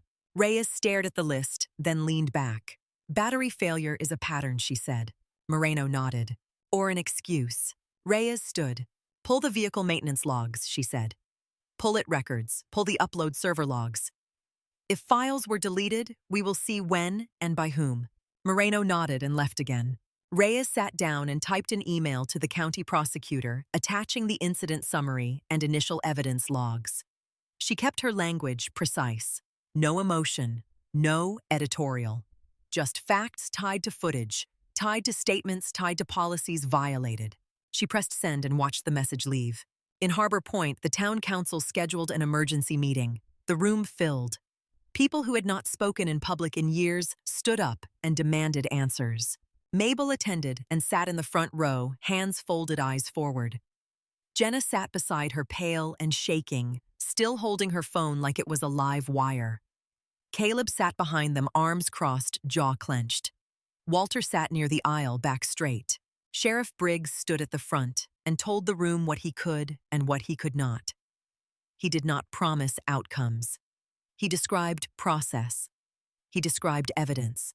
He described that Cole and Mar were off duty pending investigation and that external review was underway. People shouted anyway. A woman cried as she described a stop on a dark road. A man held up his arm and showed bruises he said came from a deputy's grip. Someone in the back yelled that it was all politics. Someone else yelled back that the dog was innocent. Briggs held the room with steadiness, not force. He took notes. He told people where to file formal complaints. He told them to include dates and times and witnesses. He told them to keep records. He told them that anyone intimidated should contact Internal Affairs directly. Some people believed him. Some did not. But the room no longer felt like a room trained to stay quiet. Claire did not attend the meeting. She stayed home with Ranger. She followed medication schedules. She kept lights low. She kept the television off. She did not scroll the comments. But she could not avoid the way the story moved through the world. A producer from a national morning show left a voicemail. Claire deleted it. A podcast host sent a message asking for the real story. Claire did not reply. A local journalist showed up at the hospital. Security turned them away. Claire's charge nurse pulled her aside. "They are asking about you," the nurse said quietly. They are trying to confirm your identity. Claire's expression stayed neutral. Do not confirm anything, Claire said. The charge nurse nodded. We will not. Just be careful. That night, Claire sat on her porch with Ranger lying on a blanket beside her. The air was cold enough to numb fingertips. The harbor wind carried salt and distant diesel. A car drove slowly down her street and did not stop. Claire watched it pass without moving. Ranger's ears lifted, then settled. Claire's phone buzzed with a message from Captain Reyes. We will need a formal copy of your veterinary records. Our office will send a release. Do not provide originals to anyone else. Claire replied. Understood. She put the phone down and stared out into the dark. The porch light cast a small circle. Beyond it, the world was shadow. She had learned how to live inside a small circle. At Internal Affairs, Reyes called in a second team to review complaint dispositions. She wanted to know who signed off, who minimized, who labeled incidents unsubstantiated, who wrote no further action so many times it became reflex. A supervisor's name appeared repeatedly. Lieutenant Gary Phelps. Reyes leaned back in her chair and stared at the name. Moreno returned with another set of logs. Captain, he said. Server access shows manual deletions on multiple dates. Reyes's eyes narrowed. By who? Moreno slid a page toward her. IT technician. Name is Stan Morrow. But the access was initiated from a supervisor terminal. Reyes' face stayed calm. Her eyes hardened. Get Stan Morrow in here, Reyes said. And get a warrant for the server backups if needed. I want everything preserved. Moreno nodded, already moving. Reyes stood and walked to her office door, opening it. Layla, she called down the hall. Park appeared. Captain, bring me the union contract language on disciplinary actions, Reyes said. I want to know exactly how they will try to slow us down. Park nodded and hurried away. Reyes returned to her desk and stared at the evidence drive receipt from Mabel Fletcher. She read the serial number again, then the timestamp. Then she opened the evidence management system and verified chain of custody entries. Every click was a lock. She watched the diner footage again, not because she needed to, but because she wanted to see it the way a defense attorney would see it. Searching for angles. Searching for excuses. Searching for narrative. The footage did not offer them much. Cole's boot did not look accidental. His face did not look surprised. The moment after the kick, he smiled. Reyes paused on Claire's posture. Claire did not attack. She did not flail. She did not create an opportunity for Cole to claim self-defense. She stayed still and precise, controlling her own reaction like she controlled her breathing. That control would matter. Not because it made her a better victim, because it removed a familiar excuse the system used to dismiss people. Reyes received a call from the county prosecutor's office later that day. A man named Scott Rourke. Captain Rourke said your summary is strong. Evidence is strong. But we need to be careful. These are deputies. There will be pressure. Reyes's tone did not change. Pressure does not alter evidence, she said. Rourke exhaled. We will proceed. I want sworn statements. I want the veterinary report. I want confirmation of service animal status. Reyes nodded, even though he could not see it. You will have all of it, she said. After the call, Reyes opened a new folder labeled Cole and Mar Fletcher's incident and began building the case packet with a precision that felt almost surgical. In Harbor Point, Cole's family began telling their version. A post appeared from a woman claiming to be his wife. She wrote that her husband was a good man and the internet was destroying him. She wrote that the nurse had provoked him. She wrote that the dog was aggressive. The comments tore her apart within minutes. Screenshots spread. People dug up old stories. Someone posted a grainy photo of a bruise from years ago and wrote that Cole caused it. Someone else claimed Mar stood by. Someone else claimed the lieutenant always protected them. It became a flood. Sheriff Briggs watched it from his office and did not engage. He focused on reports, evidence transfer logs, statements, calls with Internal Affairs, calls with the prosecutor. Still, the station felt like it was under siege. Deputies who had once laughed at complaints now watched their own faces travel through strangers' hands. The public lobby filled with people demanding to speak. Someone spray-painted the word shame on the side of the building overnight. Briggs arrived early the next morning and saw it before anyone else. He stood in the cold, looking at the letters, and felt something settle in his chest. Not anger, a grim recognition. He ordered it photographed for documentation and then ordered it cleaned. Not because it did not matter, because the building was not the point. Claire returned to the clinic for Ranger's follow-up. Ranger walked better now, still careful. Claire held his leash with slack, giving him space. She kept her eyes on his gait, watching for changes. She had spent years assessing injuries that could kill.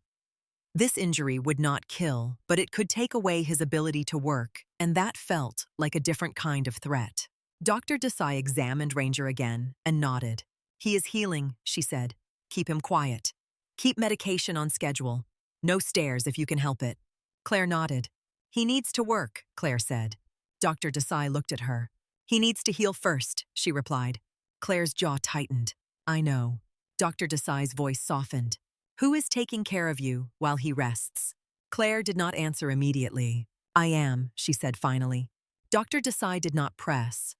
She printed updated instructions and handed them over.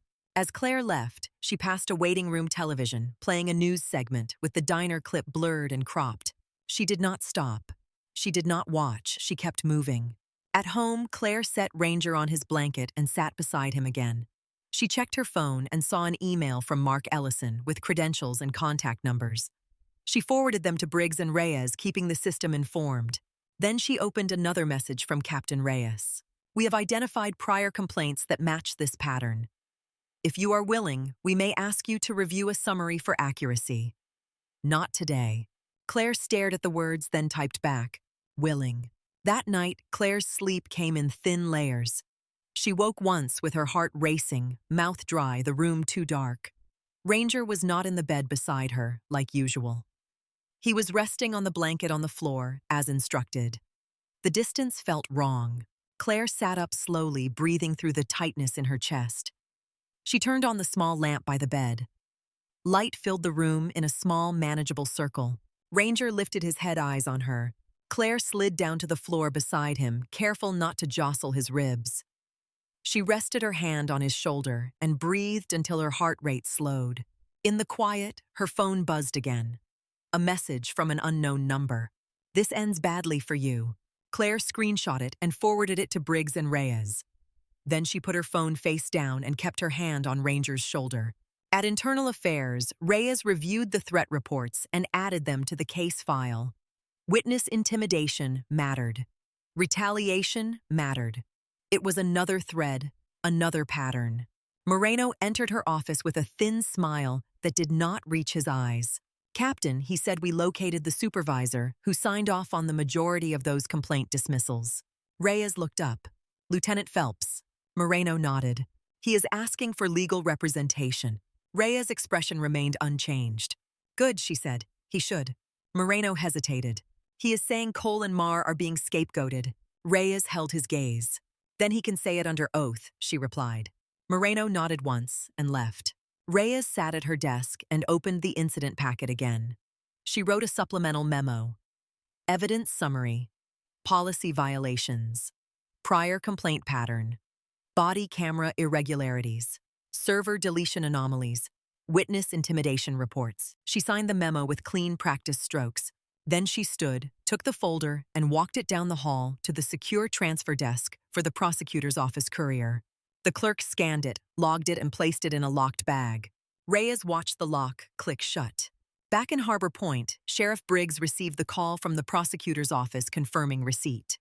He hung up and sat in his chair for a moment without moving. He looked at a framed photo on his wall. Not a family photo. A photo of a rescue boat crew from years ago. Men and women in cold weather gear, tired faces, competent hands. People who did hard work without applause. He stood and walked out of his office, stepping into the station hallway where phones still rang and voices still rose and fell. At the same hour, Claire sat on the floor beside Ranger medication timer, chiming softly. She lifted the pill bottle, measured the dose, and gave it to him with a practiced hand. Ranger swallowed, then rested his head again.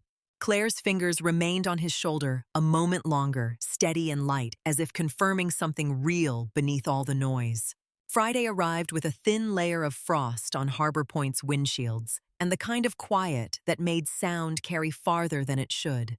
Streetlights threw pale pools across empty roads. The harbor sat black and still, boats rocking gently against their lines, rigging clicking like small bones in the wind.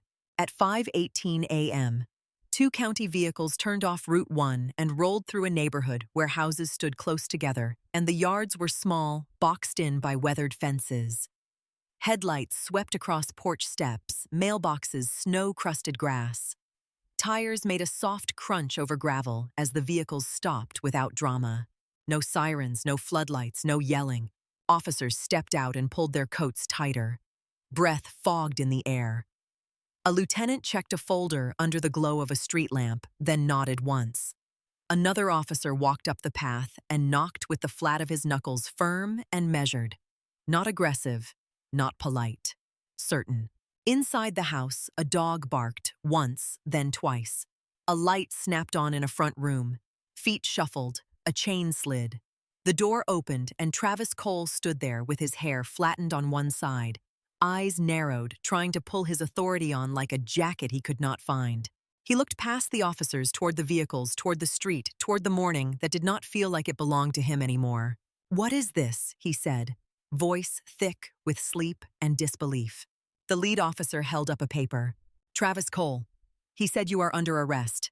Cole blinked hard, as if the words might change shape if he stared at them long enough. For what Cole demanded, and his chin lifted reflexive, like the badge was still on his chest. "Official misconduct," the officer said. "Abuse of authority. Assault. Interference with a service animal. Additional charges pending review."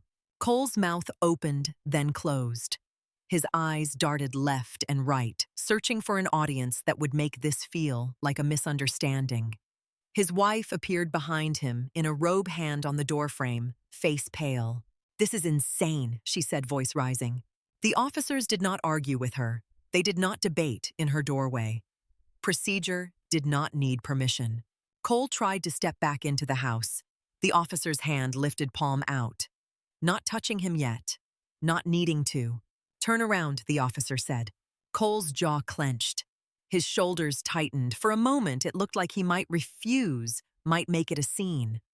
Then his eyes flicked again to the paper, to the names printed there, to the seal at the top that did not belong to Harbor Point. He turned around. Cold metal clicked around his wrists. The sound was small, but it carried weight in the still morning air. His wife made a choked noise and stepped forward, then stopped, hands hovering uselessly. "This is a mistake," Cole said again, louder now, as if volume could rewrite facts. The officer guided him down the porch steps. Cole's feet moved stiffly.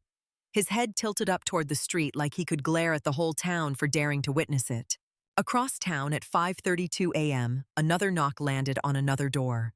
Ethan Marr's parents lived in a neat house with a trimmed hedge and a flagpole that leaned slightly in the wind.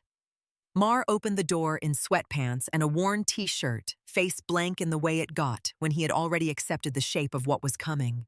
He looked at the officers, then at the folder, then back at the officers. He did not ask what this was. He asked one question, quiet and flat. "Do I have a chance to call a lawyer first?" "You will," the lead officer said. "After we place you in custody." Marr nodded once. He stepped forward and turned around without being told. His mother appeared in the hallway, hand pressed to her mouth. His father's face was rigid eyes fixed on Marr's back as if he could hold him in place through sheer will. As the cuffs clicked shut, Marr's shoulders rose with a controlled inhale and lowered again. He kept his eyes on the floor. He did not look at his parents. He did not look at the neighbors' dark windows. He walked down the steps as if he were moving through a space he had already measured. 2 doors, 2 arrests.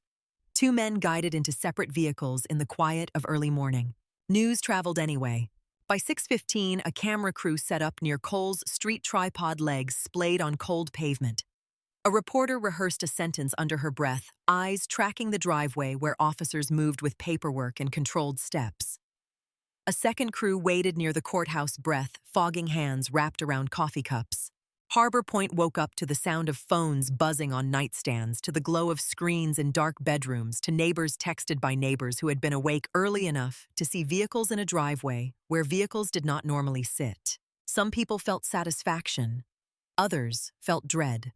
Most felt a kind of stunned quiet, like the town had stepped onto ice and realized it was thinner than anyone admitted. At the county courthouse later that morning, Cole and Marr were brought through a side entrance. No dramatic march through a crowd. No shouting. Just the heavy door opening, the controlled shuffle of feet, the quiet murmur of deputies who kept their eyes forward. Their wrists were uncuffed and then cuffed again, procedure repeating itself like a ritual that did not care who you were. Cole's face remained tight and shiny. He kept trying to find the sheriff's office version of this moment, the one where he could crack a joke and the room would laugh. That room did not exist here. Marr's face stayed blank. His jaw worked once, as if he were grinding down words before they escaped. In a small courtroom, the prosecutor, Scott Rourke, read the charges without embellishment. His voice was steady, professional, not angry.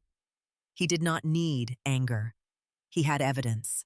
Cole's lawyer argued for leniency, emphasized family community service, a previously clean record that did not align with the thick complaint file now sitting on a clerk's desk. Marr's lawyer argued that his client was a secondary, that he had not initiated, that presence was not action. Rourke did not raise his voice. He placed facts on the table, like instruments. The footage shows who initiated, Rourke said. The footage shows escalation. The footage shows the assault on the service animal. The footage shows unlawful physical contact. Witness statements align.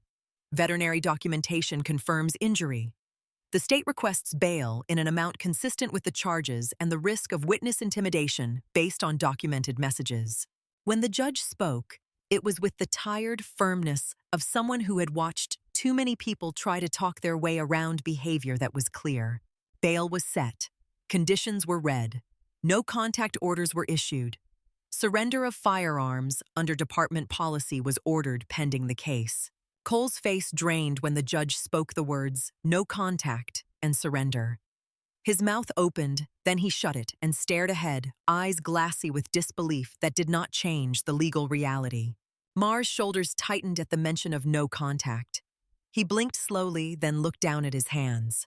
Outside cameras caught blurred shots through courthouse windows, faces half obscured by reflections. Reporters spoke into microphones with crisp sentences that felt too neat for something that had been so ugly in a diner booth. At Harbor Point Medical, the morning shift started the way it always did, with alarms and pages and the smell of disinfectant that lived in the walls. Claire walked into the staff entrance with her bag over her shoulder and her badge clipped to her scrubs. She looked the same as she had the day she sat at Fletcher's. She did not feel the same. Ranger was home resting. His medication schedule lived on her phone in silent timers. The absence of his weight at her side made her body feel exposed in ways she did not enjoy admitting. Still, she did not slow down. Patients did not care about her story. A paramedic rolled in a man with chest pain. A nurse called out blood pressure numbers. Someone's child cried in the waiting room. The world needed triage, and Claire was built for triage. In a hallway, Dr. Henson caught her for half a second. "They made arrests," he said quietly. Claire kept walking. "Yes. You okay?" Claire's eyes flicked toward him. "Ranger has a fracture," she said. Henson's mouth tightened. "I am sorry." Claire nodded once and kept moving. In the trauma bay, she put on gloves and leaned over a patient who had no idea who she was outside this room. Her hands moved with practiced certainty. Her voice stayed steady. She made decisions that kept people alive. During a brief lull, her phone buzzed in her pocket. She checked it once, not scrolling, not indulging curiosity. A text from Captain Reyes. "Bail hearing completed. No contact orders issued. We are scheduling additional witness interviews. Keep screenshots coming." Claire replied with one word, "Understood." She put the phone away and returned to work. At Internal Affairs, Captain Naomi Reyes did not allow the arrest to feel like a finish line. Arrests were a phase. Cases lived or died in paper and procedure after the adrenaline cooled. She She sat in her office with files spread in a careful grid. Coal and Mars complaint histories, dispatch logs, body camera audit reports, server access records, supervisor sign-offs. Lieutenant Gary Phelps's name highlighted again and again, like a bruise appearing in new places. Moreno stepped in with a folder. Stan Moreno said, IT technician. He wants immunity. Reyes did not react.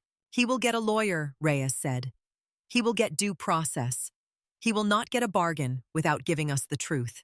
Moreno nodded. He says he deleted files under instruction, Moreno added. Reyes's eyes sharpened slightly. From who? Moreno slid a page across the desk. Lieutenant Phelps. 2 other supervisors. Names on the list. Reyes stared at the names, then picked up her pen and wrote them down again, not trusting a screen, trusting ink. Inkitsa. Get sworn statements, she said. Lock down the servers. Pull backups. Cross-reference deletions to complaints, if we can show deliberate evidence destruction that changes the landscape. Moreno's jaw tightened. Union is already calling this a witch hunt. Reyes met his gaze. Evidence does not care what they call it. Moreno left. Reyes opened the statement from Mabel Fletcher again and read the sentence where Mabel said she watched it happen for years. She set it down and looked at the security camera footage. Still paused on her monitor, Cole's boot under the booth. Ranger's stillness, Claire standing without losing control. Reyes had seen cases where the victim became the target because they yelled, because they pushed, because they finally snapped. Claire had not snapped. Claire had left no room for that familiar maneuver. Reyes wrote another memo and sent it to the prosecutor. She kept her language cold and exact. She attached the server deletion logs. She attached supervisor sign-offs. She attached witness intimidation screenshots provided by Claire and Jenna. The system could not dismiss what it could not blur. In Harbor Point, the town council meeting that week filled the small hall until people stood against walls. The air smelled like wet coats and old carpet. Microphones sat on a table with chipped paint. A poster on the wall advertised a blood drive. Sheriff Briggs stood near the front with the county attorney, Diane Mercer, and 2 officials from the county seat. Captain Reyes sat in the second row, posture straight face, unreadable. Mabel Fletcher sat in the first row, hands folded tight. Jenna sat beside her phone in her pocket, now no longer held like a weapon, but still heavy with what it contained. Caleb Ward sat behind them. Walter Haynes sat on the aisle back straight. People lined up to speak. A woman with a fisherman's jacket talked about her son being stopped and searched for no reason. A man with cracked hands talked about being shoved against a patrol car while his daughter watched from the passenger seat. Someone else talked about filing complaints and never hearing back. Voices rose and broke. People cried without meaning to. Briggs did not argue. He listened and took notes. When it was his turn, he stepped to the microphone and placed both hands on the table. His voice was calm, but it carried in the packed room. I cannot undo what has already happened, Briggs said. I can tell you what is being done now. External review is underway. Internal Affairs has jurisdiction on this investigation. The county prosecutor is involved. The evidence is secured. The deputies are off duty and in legal proceedings. A man in the back shouted that it was only happening because the nurse had been a Marine. Briggs' eyes lifted steady. It is happening because it was recorded, he said. It is happening because witnesses spoke.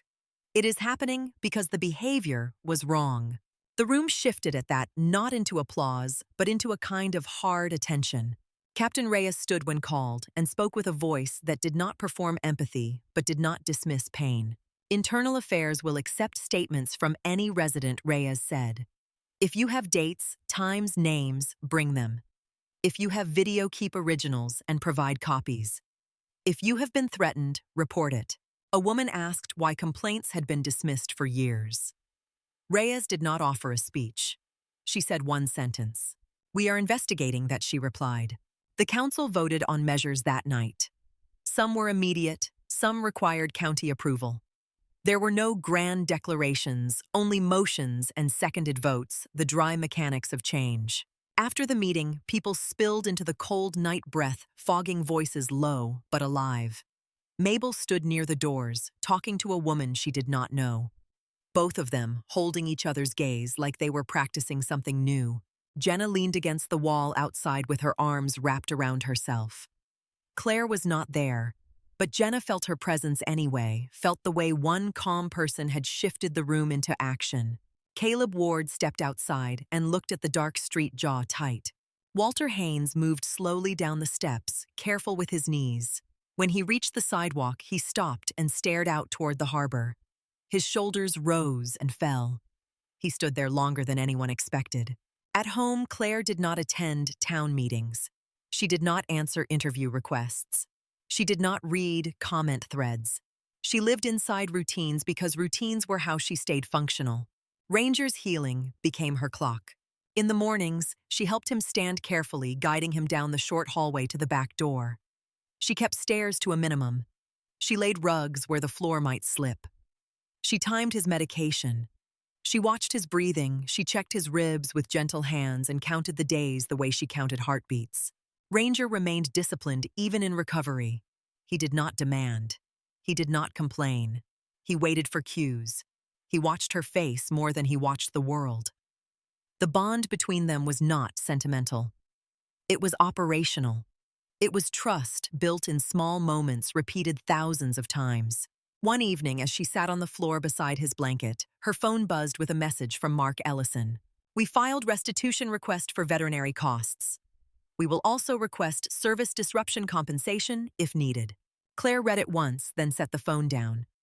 Ranger's eyes opened halfway and met hers. "You are healing," she murmured. Ranger's eyes softened slightly. He exhaled and rested his head again. Weeks passed, and the town kept moving. Harbor Point did not become perfect. It became alert. At the sheriff's station, new signs appeared near the front desk. One listed complaint procedures in plain language. Another listed a county hotline number. A third sign stated that body cameras were to be active during all public interactions. A small lockbox appeared near the lobby wall for anonymous submissions. People noticed. Deputies noticed. In the patrol garage, a supervisor stood with a clipboard, checking body camera serial numbers at the start of shifts. It was not dramatic. It was annoying. That was part of the point. Sheriff Briggs walked the halls with a heavier gaze. He met eyes he had not met in years. He had quiet conversations with deputies who looked uncomfortable, and he did not soothe them. Captain Reyes continued her work. Lieutenant Phelps was placed under investigation. Stan Morrow gave a sworn statement. Server backups were secured. A chain of dismissals became a chain of accountability. Names moved up the ladder like ink rising through paper. The case against Cole and Marr proceeded through the legal system in the slow grinding way systems did.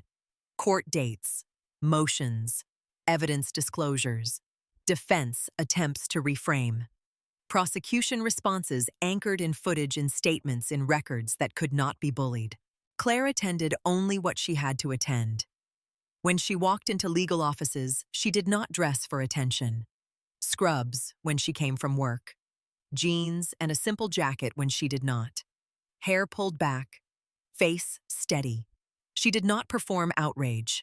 She did not perform heroism. When asked if she wanted to speak publicly, she answered with the same sentence every time. "I want the process to work." At the hospital, co-workers stopped treating her like a rumor and started treating her like a colleague again. Abby still brought coffee on rough days. Kelsey kept checking in with short texts that did not demand responses. Dr. Henson kept his questions simple. Ranger improved.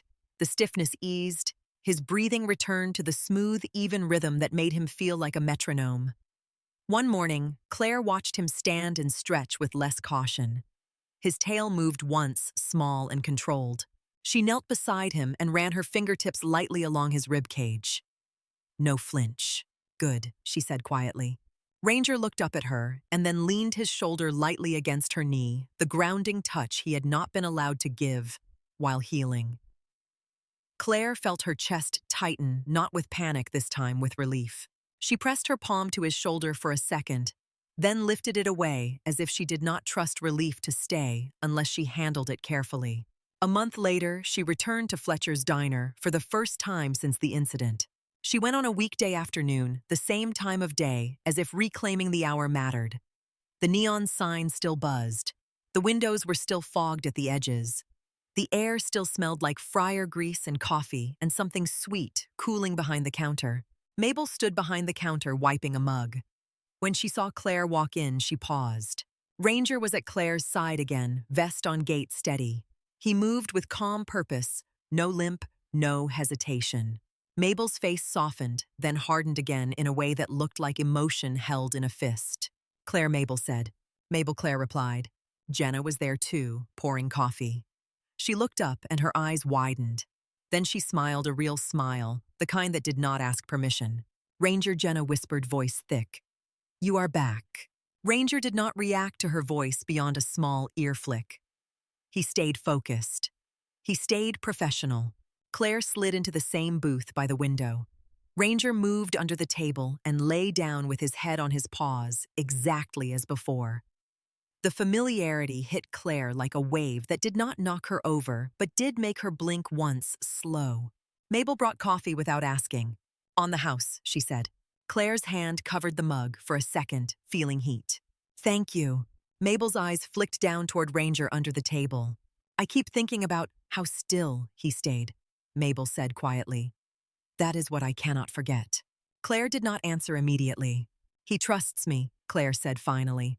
Mabel nodded once, as if that sentence fit into a space she had been trying to fill. Jenna refilled coffee for another table, then returned briefly. People have been coming in, she said. Not just to eat. They come in and talk like they have permission now. Like the room is different. Claire kept her gaze on her mug.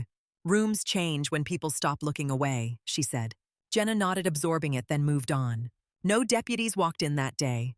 The bell rang for a fisherman in a cap and a teenage girl with a backpack. The diner stayed a diner.